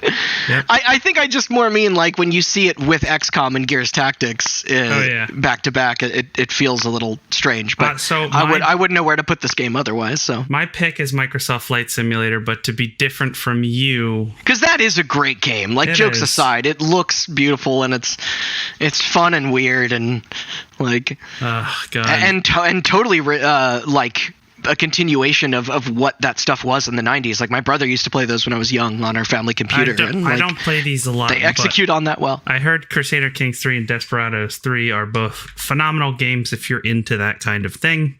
Yeah, I've heard that too. Wasn't XCOM a little bit more like Chimeras, because it's a different thing. It's not like the XCOM reboot or 2. Like it is gameplay wise, but it's a different. It's like more like Power Rangers kind of where you're like, oh, this. You're gonna have to elaborate on that. I'm sorry. I don't know much else, but it's like this weird XCOM. You're not forming a thing of soldiers, and it's like this. You're like a superhero squad within the XCOM universe, kind of. And when you punch all the enemies in the chest, they burst into pieces and then disintegrate. Also, it's a Power Rangers reference. Yeah. I've already said mine. What do you guys think? My personal pick is Microsoft Flight Sim. I'm going to say for winner, I'm going to go ahead and guess Gears Tactics. All right. Damn, I so badly want to say Gears Tactics because I hate it. Me too. I hate that. But I don't know. I didn't play Gears Tactics, but like the footage I saw was like, you know what? Like, yeah, I hate it too much. I'm gonna go with Crusader Kings 3 instead. for my bet. Sure. I think Desperados. Oh, damn no. But yeah, strategy games niche. People might pick a good game. I like where your head's at. I would say least likely would probably be XCOM. XCOM. I will go with XCOM. Yeah, but I mean, just because I know people who truly loved XCOM 1 and 2, but like didn't gravitate to this one as much. Yeah. So I don't know. Last for the genre awards is Best Sports/Racing Game, or the Best Traditional and Non-Traditional Sports and Racing Game. Redundant there, but yeah. We got Dirt 5, F1 2020, FIFA 21, NBA 2K21, and Tony Hawk's Pro Skater 1 and 2. Fuck yeah. Tony Hawk. Yeah, obviously. I mean, sports and racing being together is always strange, but it's Tony Hawk. I'm doing Tony Hawk for both. Yeah, no, me too. And that game captured nostalgia in the best way. It came out at just the right time. It did. And it shouldn't be understated that, again, I was dicking around with Skater XL before it came out, but yeah. Also, shout out to them for being the first game to acknowledge the pandemic. Yeah, you're right. And there were actually fucking people tweeting shit about that in a negative way. Yeah. That that they took a stance that said, "Hey, wear a mask," and there was somehow an audience of course there was, dude. Of course I know. But no Need for Speed Hot Pursuit Remastered. Came out too late. Oh, yeah. But yeah, no, Tony Hawk Pro Skater 1 and 2 was wonderful. They righted the wrongs of where that series ended up, especially with the HD reboot that they first attempted for the Summer of Arcade a few years ago. So that is absolutely my pick and my bet. Same. It's phenomenal. Seems like I love that game. Yeah. And people responded to it very well. F1 2020 is easily least likely to win this game category. Yeah. Yeah, I don't know how many people on the panel of judges are in living in Europe and following that shit regularly. But that's yeah. And then subsequently into a video game. Notice a distinct lack of EA on there, by the way, Austin. With the exception, I guess, of FIFA, but... Yeah. I mean, FIFA's on there, but it's weird that Madden and NHL and all them aren't on there. It's weird. Yeah, it's weird. It's maybe because they had the worst series of box arts I've ever seen since the Master System. Oh yeah. So now I gotta I have some shit to say here, because the next is best. No, so it's best multiplayer game, which they have for outstanding online multiplayer gameplay and design, including co-op and massively multiplayer experiences, irrespective of game genre or platform. But the beef that I have is that why does it gotta be online there? This year aside, obviously, I mean, we'll get into it, but I have a rant about that, but you got to read the nominees first so I can talk about snubs. Yeah, all right. Yeah. I'll read the nominees. So it's Animal Crossing New Horizons, Among Us, clearly, Call of Duty Warzone, not Cold War, Fall Guys Ultimate Knockout, and Valorant. Which where the fuck is Jackbox? Exactly. That's my question. Yeah, and it's I understand that something like Little Hope is a bit more niche. Because Jackbox is also online though, it works. Online. It is. Yeah, but I think it's more by the nature of it being a party game. Sure. It's not as strictly competitive as the rest of these are. Well, Animal Crossing isn't competitive. Oh, you're right. Well, it is, but not in the same way. You build that yourself. If looking at both of your girlfriends is any indication, it can be a wee bit competitive, but yeah, I think it's a different way. I think it's just the nature of I'm the joking. way that nobody's competitive with Animal Crossing. I'll get to my Animal Crossing rant in a second. I was just kidding, but I might also be, as much as I've bitched about the way that they've handled this game before, that Super Mario Brothers 35 was a very fun online multiplayer experience. But I mean, of these, I guess I played Warzone the most. I think it would be silly to bet against something like Among Us or Fall Guys. You do. Noted. I don't know. I just don't like the fact that by description they seem to exclude, because Little Hope has a really neat online mode as well, but that's not how we experience it. That's not how people describe it. I think I would like to shout out Dota Underlords. Was that this year? Yes. Came out 1.0 this year, as well as Spellbreak. Yeah, Spellbreak was so fucking fun. Oh, I forgot about Spellbreak. I'd like to shout out both those for best multiplayer snubs, as well as Risk of Rain 2. I still have yet to play that. I'm so close to beating it on hard. Yeah. I keep making it to the final boss and dying. That game is insanely fucking difficult. Yes, it is. So here's the thing for this category. Tell you what, Austin, if you choose either Among Us or Fall Guys, I'll choose the other one. All right. So hold on, I got spiels for all of these. Let's start off at the back. Valorant, fuck you. Go fuck yourself. You're just CS:GO. Valorant's fun, but you can speak on it, and you and Chris can more than me, but I have me being the controller guy that I am. I've had a lot of fun with the other 4. I said this to everybody that played Animal Crossing New Horizons. I know I said it was like it can be competitive. I was kidding.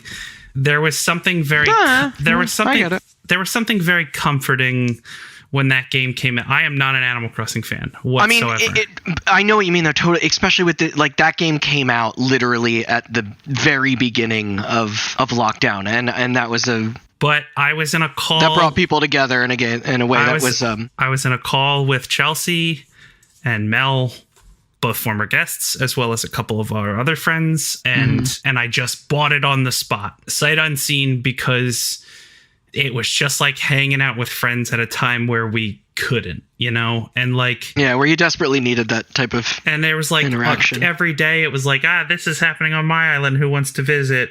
And oh man, they, I made a joke when that game came out that they put a guitar pedal board in it, and it was at a time where I was looking up a lot of guitar pedals and buying them, and people were just sending, I would check my mailbox in Animal Crossing and I'd be getting guitar pedal boards and guitars and amps, and it was it was cute. It was very comforting. I very much enjoyed specifically the multiplayer in Animal Crossing a whole lot. And it's funny because some of our group fell off of it. Others have held on to it and never let go. And then there's also people that kind of bounce in and out of it. Mm-hmm. And it seems like that game kind of handles all of those well. Among Us, we all got into Deceit a little bit this year. I enjoyed that, but I think Among Us is the best hit and roll game I've ever played. You're out of your mind. I'm on Team Deceit, to be honest. We definitely got into Deceit. I'd say this year Deceit was I did a head dive into Deceit. I know you did, but I like Among Us a whole lot. I'd take Among Us over Project Winter because it's Project Winter is a little too complicated, but I like the setup for Deceit much more than Among Us. But they actually added a mode in Project Winter that's a more simplistic mode. They eliminated a lot of the objectives and made the map smaller and stuff like that. Oh yeah, okay, yeah. That's good. That's good to know then. I found that a little daunting, it's insane. Yeah, 2 battle royales. Fall Guys was obviously a lot of fun, but it wore thin quickly, but that game is a great just kind of chat with people and just. I am going to say Among Us is my bet, just based solely on the fact that this is a vote by committee thing, and that is the most popular game in the world right now. That it is. It literally affected politics, which is not something video games do very often. Animal Crossing did a little bit of it did a little bit as well, and then Joe Biden got banned. And then Nintendo banned it. Video game story of the year: Joe Biden gets banned from Animal Crossing. What kind of fucking future are we living in? So I'm going to put that for my bet. For my personal pick, though, I'm going Warzone. Mine is Warzone as well, because those events are fucking cool. When we played zombies and stuff. I think that in a world... For October, that was neat. A world where battle royales are still reigning supreme somehow. Yeah. They came out with... Fortnite came out after PUBG, and you go, what are you doing? And then it blows up. And then after Fortnite, you have Apex coming out, and you have a whole bunch of competitors coming out. And then, way late in the game, I mean, they did Blackout, but, way too late into the game, Call of Duty's just I know we tried it once before, it didn't catch on. We're going to do it again, and it's the best one. It is. By far, if it makes me feel phenomenal. Like a filthy casual, it's that game looks great and runs great and plays super well, and the cross console stuff is integrated seamlessly, and it's free. Like the biggest detriment to that game that I can say is the file size. Yeah, like is that it's a massive thing, but like other than that, like it's just like, you know, I think it the progression and stuff, like I don't know, just the way that they've done updates to it and the changes like of how they've listened to people of like how things should be balanced. I think the Gulag is the best way to handle like knockout multiplayer. Yeah, and I think it's a good map. I don't know. After my reaction to the Modern Warfare reboot late last year, I was shocked that I got into Warzone the way that I did. But that also released at just the right time in March. It rules. The way it combines Call of Duty with those Battle Royale mechanics is brilliant. It really is. And shout out to Infinity Ward for doing that, because I did not think they didn't have to. I didn't think they had it in them, and they pulled it off. So yeah. I think, Austin, just to make things interesting, since you bet on or Among Us, I'll take Fall Guys. Okay. So. Okay, and then Chris, least likely. Valorant. All right. Okay. Which is, I don't actually think is that as bold as a pick as you think. Yeah. Far-fetched. No. Yeah. But I think that out of the bunch, that's unlikely. Yeah. Okay. To get number one. All right. Yeah. Moving on. Though it is funny though, because I feel like the fact that I bet on Fall Guys, despite that it took most of the year to get its party system or profile names right. Yeah. is a little like. But okay, so this will be a quicker one. This is Content Creator of the Year. For a streamer or content creator who has made an important and positive impact on the community in 2020. Which, out of the gate right here, it's Alana Pierce. Yep. Who's awesome. And not to, and also, you know. friends with Geoff. Yes. Well, friends with a lot of people. Also good friends with Hideo Kojima. I mean, I recently had a friend of the podcast we talked about earlier. Andrew recommended me a line of videos, the ones that she does with Troy Baker and Austin Wintory. Yes, and Mike Bithell. Mike Bithell, and the episodes I've heard have been great. I only wish they were longer. Yeah. But we also have Jayan Lopez, Nick Merckx, Tim the Tatman, and I think her name is Valkyrie. Yeah. And it's like, I know very little about, it makes me sound old, but I can't say that I actively follow these other 4 nominees.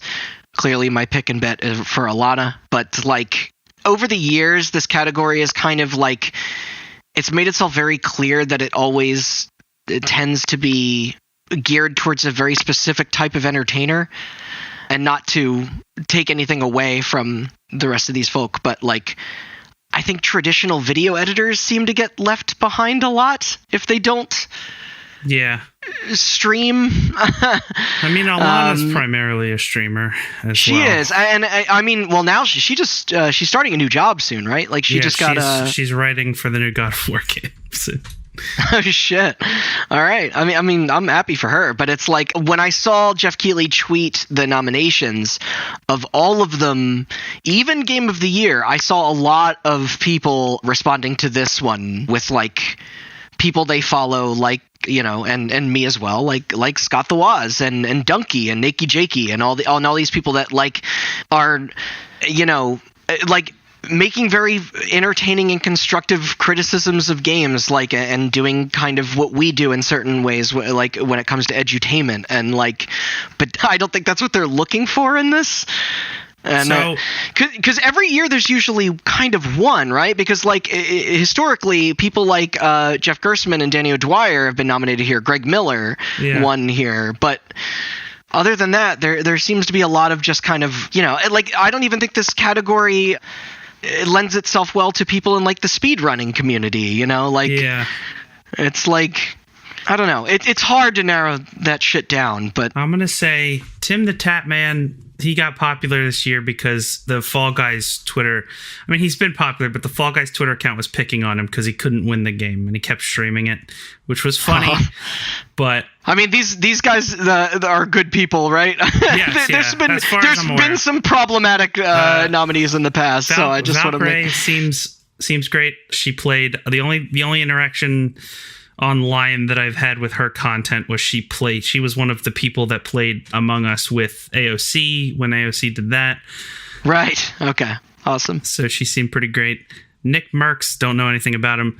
JN Lopez, she is a content creator who founded a community called Black Girl Gamers. So okay. Because the gentleman from Able Gamers, I believe, was nominated either last year or the year before, and that's like, people who are really doing significant work out there. So I'm gonna say personally, the only one of these people whose content I interact with on a somewhat regular basis is Alana, but I'm gonna go with, there's a biasness there to me too. So I'm gonna go with JN Lopez for my bet, because I do think from what I've read since she's been nominated, I think she has positively impacted the gaming community in a whole number of ways.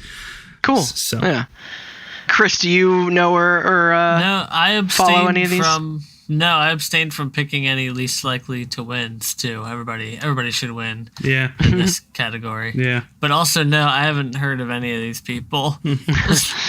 No, I'm. This is the category year to year that makes me feel just more and more out of touch, I suppose. But I mean, like I said, the people I named, Nakey Jakey doesn't. His output is not as active as it used to be. I think just because he's had a lot of significant life changes this year, like moving and stuff. But Donkey and Scott the Waz upload pretty regularly and have a very large following and response. But also, shout outs to Uncle Derek.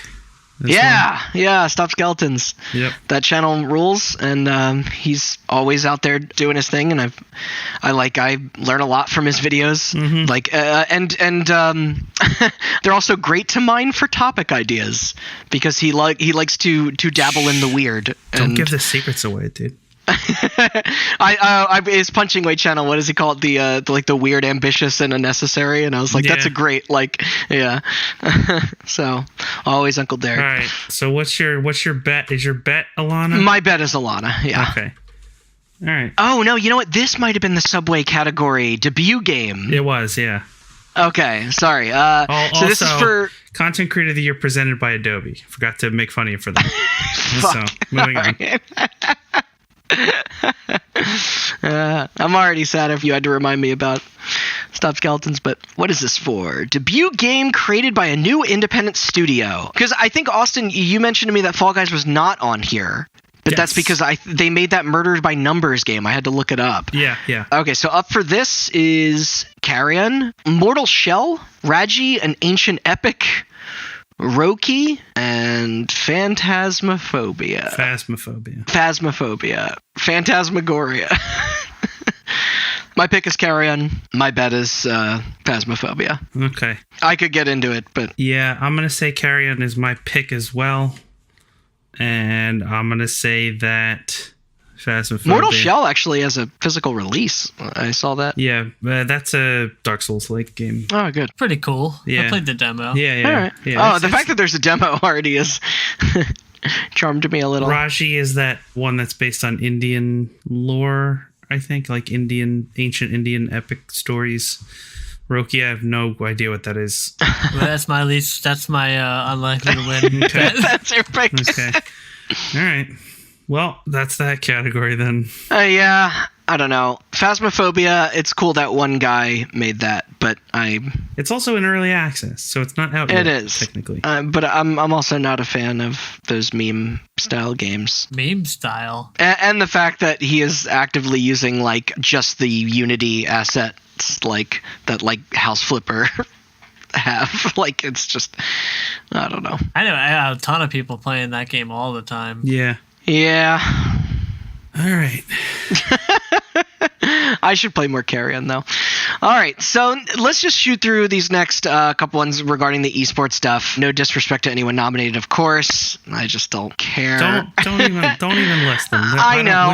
You mentioned it earlier that I didn't want to embarrass myself with the names, but it would be silly of any of us to vote on this stuff without following any of it. But I'm just going to say the category. They do best esports athlete, best esports coach, best esports event that I guess wasn't canceled. I don't know how they're going to handle that for 2021 because I think the only line of conversation or discourse that we had when we did this last year was like about, those big in-person like competitions, and they weren't really able to do that this time. Even EVO Online got canceled.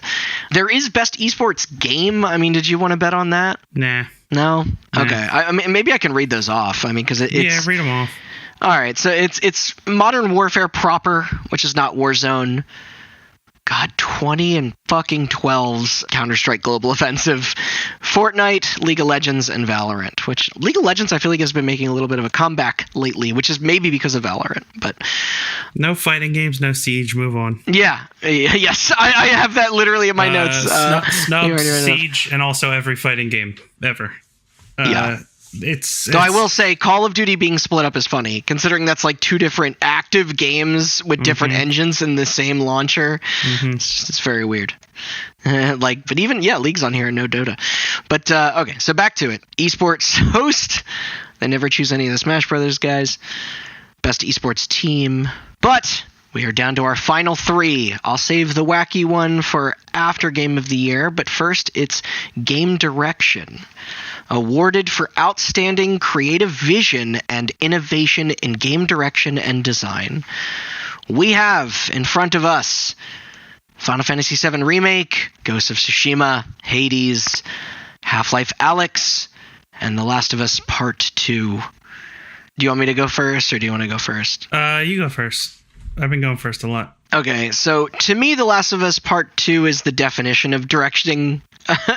Not just with, cutscenes and story performances, obviously, but I don't know, like, to me, like, Neil Druckmann is a director, like, when you factor in the combat encounters and world design and, larger set pieces, the way that whole game comes together with its mixture of action and stealth and puzzle and horror, all that stuff, the UI, the way it controls and handles, like, to me, that is actually my pick and my bet. Okay. Which is I think there's a significant portion of people that would disagree with me there, but. Okay. Apologies if you can hear me typing, by the way. I'm typing in our picks. Okay. He's typing that I'm wrong. Yeah, I did. I put wrong in all caps next to your answer. No. I love Last of Us, but specifically when it says outstanding creative vision and innovation in game direction and design. I mean, that's so weird to me because I know. I feel like I'm like defending Last of Us 2 Part 2 the way that I did Death Stranding last year, because like I also view Hideo Kojima as like a director. Because like Hades is very much not directed on purpose. But You're we're right. talking about game direction. We're talking about design. Hades is brilliantly designed and very innovative and very creative. Totally. Final Fantasy VII is in a lot of ways very old hat in its design. I mean, do you think it's because it's too reiterative of like Final Fantasy 15 or like Kingdom Hearts 3? It's funny because I just started playing 15 because it actually runs like a video game on the Series X. It just took 5 years. Yeah, and I can't play it because 7 is just better in every conceivable way. But I think if I'm looking at this list, and I like FF15. I should play 7. I'm looking at this list in best game direction. From what I've heard, and again I have not played it, but from what I've heard, Half-Life Alyx is the definitive VR experience. Yeah, that's kind of the one out that I wish we could speak to. That all comes down to innovative direction and design. So, and Ghost of Tsushima is like the best, most unexciting video game ever. It's so good. I know, but I don't know. It's a video game-ass video game. I know. When you ask me, it's just like, that's not what I'm looking for. There's a million video game-ass video games. That's all Ubisoft does as a company. Like, I'd rather play something like Last of Us 2 that, like, stumbles and leaps at the same time. So for me, in terms of direction, my bet is Half-Life Alyx for what will win. My personal pick is Hades. And this is coming from somebody who, you're looking at it like as analogous to film direction. A film director, yeah. But looking at it in terms of being a game director, because Last of Us has actual direction in it. There's a cinematographer, there's framing. No, there's sets, like literally. Yeah. But I mean, you align with me in the sense of like, I think that there are a lot of people that don't give that game enough credit for its gameplay aspect of it. Absolutely. Yeah. But as somebody who is a huge fan of roguelikes, to see that genre elevated to such a level. Yeah, elevated to a level that it brought me on board. Somebody who does not like roguelikes. Like, yeah, you're right. Hades is phenomenal, and that's my personal pick. And for our last category, that will become evidently clear that I agree with you. Yes. Okay, Chris, least likely. I don't even know here. They're all pretty good. Yeah. I think probably Ghosts of. Yeah, that's fair. Yeah. Just like, because, you know why? It's because I think it's not number 5. It's not maybe number 4. It's definitely just not number 1. That's the video game industry's silver medal. Yeah. But also in terms of like direction, like you're talking about. Well, I mean, if it was going to be totally comparable to a film director, I'd probably throw something like Little Hope in here, just because that is like handling real actors on a set with a script. But yeah, Ghost of Tsushima is held back a little bit, being put in the same category with Last of Us, because Last of Us is just better directed in terms of its storytelling. But Ghost of Tsushima feels like you're playing a fucking samurai movie, so credit to them there. Absolutely. Sure. All right. So, Game of the Year. Recognizing a game that delivers the absolute best experience across all creative and technical fields. The nominees are Doom Eternal from id Software and Bethesda, Final Fantasy VII Remake from Square Enix, Ghost of Tsushima from Sucker Punch and Sony, Hades from Supergiant Games, Animal Crossing New Horizons from Nintendo, and The Last of Us Part 2 from Naughty Dog and Sony as well. Boy, where do we start here? I know a lot of, like, we've already said a lot of probably what we've had to say about these games since they show up in these categories so often. Yes. But, so here's my thing. Shout out to all these games. There are obviously games that I like more this year. I think these are solid picks when you look at 2020 as a whole, for sure. I am looking at my list that I built in my phone of games I've played this year, and all 6 of these are in the top 15. Number 15 exactly being Doom Eternal. A couple spots below that being Animal Crossing. A lot Crossing. of people have been the other kind of calling out Doom Eternal for being the odd one out, which is a shame because Doom Eternal is a great game. It's tough for it to live up to Doom 2016. It is. In the same way that it was tough for RE3 to live up to the RE2 remake, but they're still great. My top 10 all contain Hades, The Last of Us, Final Fantasy, and Ghost of Tsushima. And it should not be understated that Animal Crossing coming into my list at all anywhere is a credit to that game. I think that comparing Animal Crossing to these other 5 is the hardest job in the world. Yeah. Because I know plenty of people who would absolutely put that game at the top of their list, and I don't blame them. It is a fantastic video game. I mean, there are games on here that I would like to see hanging with the rest of these choices, but like they're very personal to me. Like, I'm not going to stomp my feet that Tony Hawk or Astro isn't, in this. Like, it's, but it's just those were. Yeah, I found them very special. But shout out to Tony Hawk. I'm just going through my top 15 now. I want to say shout out to Tony Hawk. I want to say absolutely shout out to Astro Playroom.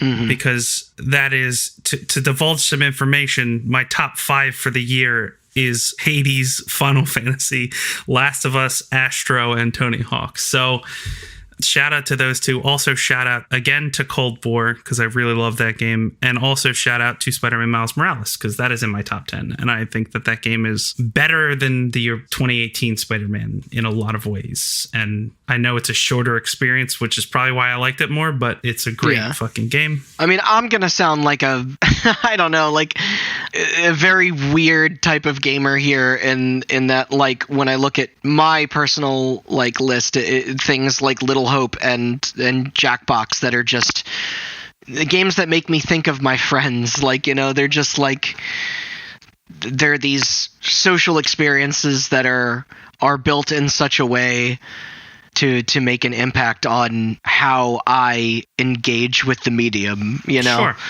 And the fact that those get to exist and deliver is like super important to me. But that, and it's funny because I've spent the majority of tonight talking about Last of Us, but to be the first to oh, you bastard, you beat me to it. I did. I showed you this game, goddammit. You did, and my pick and my bet is Hades. Okay. I mean, you not only showed me Hades, but you also introduced me to Supergiant, which many people would disagree with me here, but like I enjoyed Bastion, but not to the degree that I think I did with Transistor. Pyre I was not as hot on, but Hades, I think it might be their best game right off the bat. I still got Transistor, but it's tough. Transistor, I think I'm more emotionally attached to. Yeah. Which will trump anything that I guess I'm about to say when it comes to just feelings. But I think I was surprised at Hades because it was just right off the bat, everything technical and artistic just punches you right in the face. Like it's fast and fluid and fun and just looks beautiful, especially those environments, and just sounds amazing. I don't know, the way it's paced, the way that progress is handled. We already talked before about how its formulas, you know, like how it's tied into the narrative. It changes the way that this genre has been made so far. Yes. And the way that it handles things like saving and the way that it utilized early access, from what I heard, you know, like the price of it was like, I think I paid like $10 or $15 for it out of the gate because it was on sale, and it was the right level of difficulty even for me. I didn't find it overly complicated. It was varied. I found it challenging in a good way. It introduces in that you keep getting better at it because it's like it's very generous to various play styles. It introduces a lot of video game mechanics to people who wouldn't normally be into them. It introduces character builds and those constantly change. And they run-based stuff and upgrading, and they force you to try other strategies. Like it got me to care about a type of game and setting that I normally would not.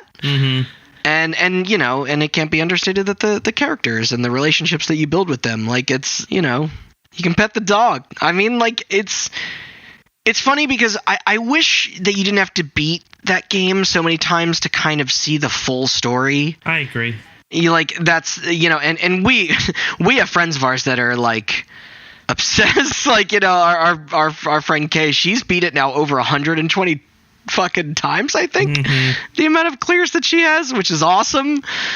But like, you know, the fact that so many of our people in our group have kind of latched onto it in such a way and will like be into different weapons and effects and builds and boons, like, you know, like it's weird because I'm inherently against things that feel grindy or that have difficulty spikes or that manage multiple currencies, but like, I don't know, like when I was playing it, I thought that the upgrades, I was like, oh, I think there are things that are considerably worse than others when it comes to the balancing, but then I communicate that with the folks around me and they all think otherwise. And it's like, that really says something, you know, like. Yes. But yeah, I for its like price of entry, I can't speak higher about Hades, and I'm obviously endlessly graceful that you showed me or forced it upon me, Austin, because it's a fucking hell of a thing. You're welcome. I never would have fucking thought in a year that a new Resident Evil, my favorite game series, and a follow-up to one of my fucking most beloved games of all time, The Last of Us, that Hades would be my game of the year. But well, that's the way it is. I am also surprised about Hades, and it is also my personal pick. However, let me get my spiel out of the way for Final Fantasy. The way... So... I'm not going to make fun of you because this is how I feel about the Resident Evil remake. Like the RE, like GameCube. I have tried time and time again to go back to Final Fantasy. I played hundreds of hours of Final Fantasy VII as a kid. I've tried to go back. I can't do it. And when this remake got announced, I was just like, yeah, sure, whatever. I played Kingdom Hearts. You don't know how to do this anymore. Because Kingdom Hearts 3 sucks ass. Sorry, anybody out there who likes it. And also Final Fantasy 15 is good, but it didn't hook me. And I even bought Final Fantasy 7 the day it came out. And it took me months and months to finally sit down and play it. Yeah. You were a really hip kid. Oh, no, I meant the remake this year. Sorry. Oh, okay. Sorry. I did not. I bought Final Fantasy VII, the original, used years after it came out. But it took me months and months this year to finally sit down and play Final Fantasy VII. Final Fantasy VII, the Twin Snakes. When I did, I was hooked. It was like being a kid again. And it made me care about characters that don't fucking matter at all in the original game. Yeah, everyone loves Jessie now. It turned me into a fucking conspiracy theorist. I have waifus now, which is not a thing that I thought I would say. I have been so out of touch with Japanese game development in recent years, and with the exception of things like Resident Evil and Devil May Cry. Capcom. You can just say it. Yeah, they yeah. But fuck, man, that game is good. And like, I would find it more believable if I went back in time and told myself, hey, a Supergiant game's going to be your game of the year, than if I said, number 2, by the way, isn't going to be Last of Us. It's going to be Final Fantasy. Like, but yeah, fucking, they nailed it. And also, we've talked enough about Last of Us, but I love that game. I think it's great. And I'm going to be different than you. And I hope I'm wrong and you're right. But I am going to put Last of Us 2 as my bet. Dude, social media is going to be alight if that happens. I know.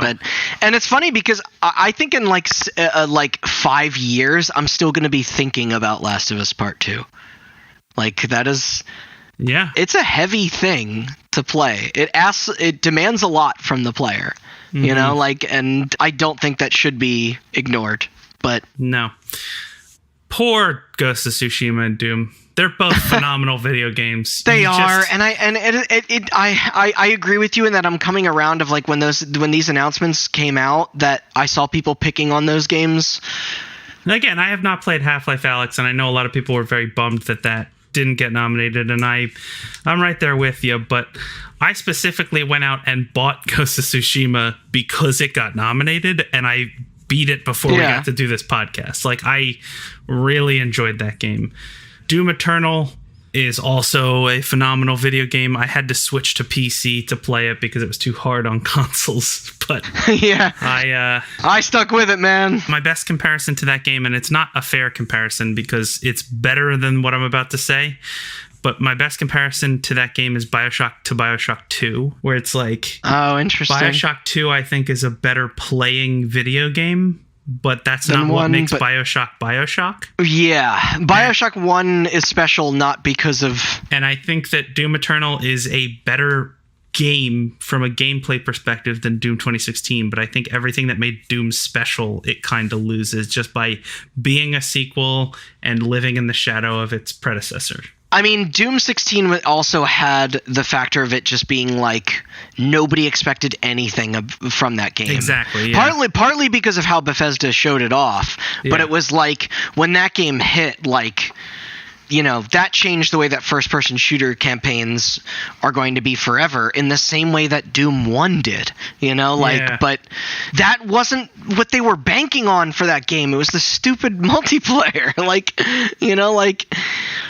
you know, because neither of us, I think, played the original Doom like launch day. It took like a week or so, and then we were like, "Oh shit! Like this is something." All right. So we have Hades for both of ours personal picks. Chris, what's your pick for least likely? I was gonna pick, not least likely, unlikely. I was gonna pick Doom. That's a good one. Doom from the beginning. Okay. The second I was looking at the nominees, I was like, "Oh, Doom is definitely." Hey, I mean, of these 6, you finished that one. Like, you felt propelled to like seek it out. That has to say something. Yeah. Oh, that was when I could play games. Like, I just played Doom because somebody else bought it. I'm sure I would play these games if I had them. That's not what's stopping me. No, I understand. But Doom is, Yeah, Doom is good, but out of this list, I think it's unlikely to be number one. I just wish they didn't break the number one rule. Doom guy doesn't speak. God damn it. That's probably only a rule because the technology didn't exist. No, I think you're absolutely right, but it still irked me. Like, Doom lore is interesting, but it loses a little bit the more and more that you, like, you know, unveil it. No, I had one Dorito. I'm sorry, it's been a few hours. You can eat on Discord calls. You can't eat on the podcast. Jason's gonna come fucking murder you. He is. I apologize. So, last but not least, I threw a little bonus point in here. They're once again doing the poll for the most anticipated game. You know, the hot stuff not yet released. I sent this to Austin, but Chris, I'm not sure if you saw it. They picked, for us today, Elden Ring, Halo Infinite, Horizon Forbidden West, God of War Ragnarok, Resident Evil Village, and The Legend of Zelda Breath of the Wild sequel. It doesn't. They actually don't have a name for that one yet. Which, Austin, not to steal your joke, but which one of these two real games on this list do you choose? Because I think there are only two that have release dates. I mean, we could be talking another hour about snubs in here. Shout out to Deathloop. Yeah, fuck yeah, shout out to Deathloop. I mentioned that and Medium from the start and stuff like that. That got delayed. Resident Evil would be my personal pick. Woo! Obviously. I'm so excited. I don't like George R.R. Martin, and I'm not a fan of... Same. I'm not a fan of Dark Souls, well, but that I can't say. But I'm more of a fan of Dark Souls, but I almost feel like, and this goes back to things Chris has said about Dark Souls to me in the past, I almost feel like having George R.R. Martin develop the lore is a detriment to Dark Souls. That's what I was saying, for real. Yeah. Like they did a great job at doing their job already. Yeah. Is that game even fucking coming out? Like, it better. People are gonna riot. Untitled Breath of the Wild sequel. Come back to me when you have a title. I do love that Bethesda has fucked up so much lately that not even Elder Scrolls or what? Oh God, what the fuck is it? Starfield, I think. Starfield, yeah, is not on here. I mean, and Austin, you make a joke about Breath of the Wild. Nobody knows what the hell fucking Nintendo is doing because, like, as far as we're concerned, the Metroid Prime 4 and like Bayonetta 3 don't exist. You know, I would pick Horizon 2. But that is my personal pick. That's the only personal pick I would give. And I bet that game will come out. And be great. Like, I mean, I'm saying Resident Evil Village because I'm the most excited for it currently because I know it'll be out. Well, I actually don't know, but I assume it'll be out before the rest of this list. But yeah, Horizon's a cross-console game, isn't it? Yeah. Like, I think Horizon is a close second. God of War Ragnarok is a close third. Austin, as charmed as I am of you being hype on Resident Evil like me, the fact that there is a fucking Halo game on this list and... What? I thought you said we were going to exclude games that are coming out. Yeah. Right. They stopped at Halo 4. So they threw the IP in the garbage. They're not going to touch it anymore. I want to play Halo Infinite, but I'm not happy about it. Let's put it that way. Okay. Because I thought this would have been a fun thing to end on because, like, even besides these, I should ask, what are you guys most excited for? Well, what's your pick from that list? Well, obviously, Resident Evil. It's fucking Resident Evil Village. I'm, but like. Because mine is technically already on there, but there's other really cool stuff on the horizon. No pun intended. Like, you mentioned Deathloop. Like, I think that Ascent game looks awesome. Whatever the fuck, Pragmata, is that it? Like a Returnal or Tokyo Ghostwire end up being. 12 Minutes never came out. Yeah. That new Dark Pictures entry, EDF 6. Remember those DC ones? Shout out to the Ratchet & Clank game. Oh, fuck. Yes, that Ratchet & Clank game looks goddamn awesome. Yeah. Also, that... Vampire the Masquerade 2, maybe? Like, that might be really cool. I mean, Cyberpunk as of... Oh, well, yeah. But Cyberpunk will be releasing... We don't have long to wait for that one. Cyberpunk will be releasing the day these awards air. I hope No More 3 probably Heroes 3 why is good. It's not on there. Yeah, No More Heroes 3. I don't know. I'm a lot more excited to see what a lot of these are rather than actually, like, I'm excited to play them all, but Resident Evil 8 to me is the most known quantity. That's probably why I would say that I picked it. Even with Halo I completely understand. Even my, like, putting my personal emotions aside, like, it's like when they showed that trailer, it's like, I think we know what that's going to be and we're into it. You know, like, we want it. But I mean, it's like, what do you think that... 16 is another one. I'm very excited to see what that is. Oh my god, I kind of forgot that got announced. I'm not into that aesthetic, though, as much as no, me either, but 15. It kind of looks like Type 0. But yeah, no, that's kind of why I was sort of bringing up stuff that I didn't... You know, now that these new consoles are out, there's going to be a lot of, like, hopefully things that we don't really know what they are. You know, like, that's... Yeah. This should be the most exciting time, like, once that hardware lands, like... Yeah, and I mean, they have a lot of stuff on the horizon, like you said, but I don't know when. There's a lot of stuff slated for 2021, and I don't know when the fuck they plan on releasing all of it, but... Yeah, and I'm sure there's tons of shit we don't know about yet.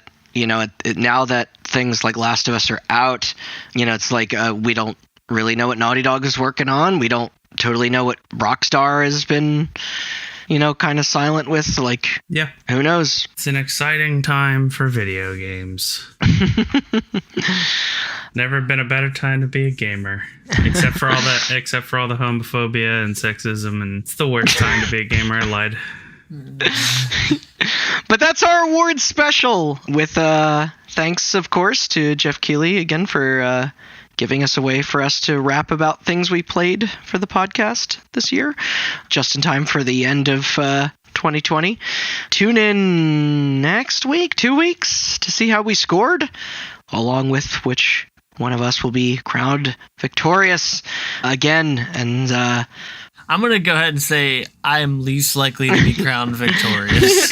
To host the bragging rights of the truly knows everything about video games industry medal. You gonna make a medal? You can tell me that. Otherwise, if you would like to vote for yourselves, you can. It's just up on their website, as well as places like Facebook and Twitter. The same places where you can find us.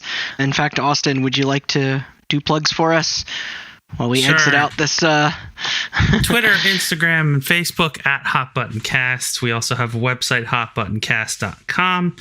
There you can find all our episodes. We have a lot of them. I don't know if any specifically came up this time, but, you know, just like there's a search function, just like type in a game and there's like a 30% chance something will come up related to it. No, that I think the percentage might honestly be even higher than that. When you look at the most profitable, like, IPs in games of all time, like, odds are we got you set. maybe Nintendo we got to dive to a little bit more. They're a little secretive, those guys. But yeah, that should do it for our episode. Specifically, keep an eye on our socials. If you like this episode, you can tune in to our post Game Awards episode, where we go over the scores and crown probably Randy the victor. I don't know. We'll see. I mean, we'll see you all after the ceremony on the 10th. That episode will probably be much quicker than this one. Yeah. I'm sorry once more for the headset that I'm using, and I guess for not giving Chelsea more credit when I brought up Mario Brothers 35, because somehow she like fucking has so many victory royales in that thing. I couldn't catch up. All right. I suppose that's it. Is there anything else anyone wants to say? No. Any games are you excited for, Chris? No, just Horizon. That's it. And Cyberpunk, obviously. Yeah. I'm looking forward to when we can all talk about Cyberpunk once it is out. It'll probably, for better or for worse, be the basis of a few of our cold openers. Yeah, I'm sure. Following this, so. Shout out to Godfall. Alright, bye. Yeah, I'm just gonna end it on that. I'm taking my fucking mic off. I'm gonna see ya.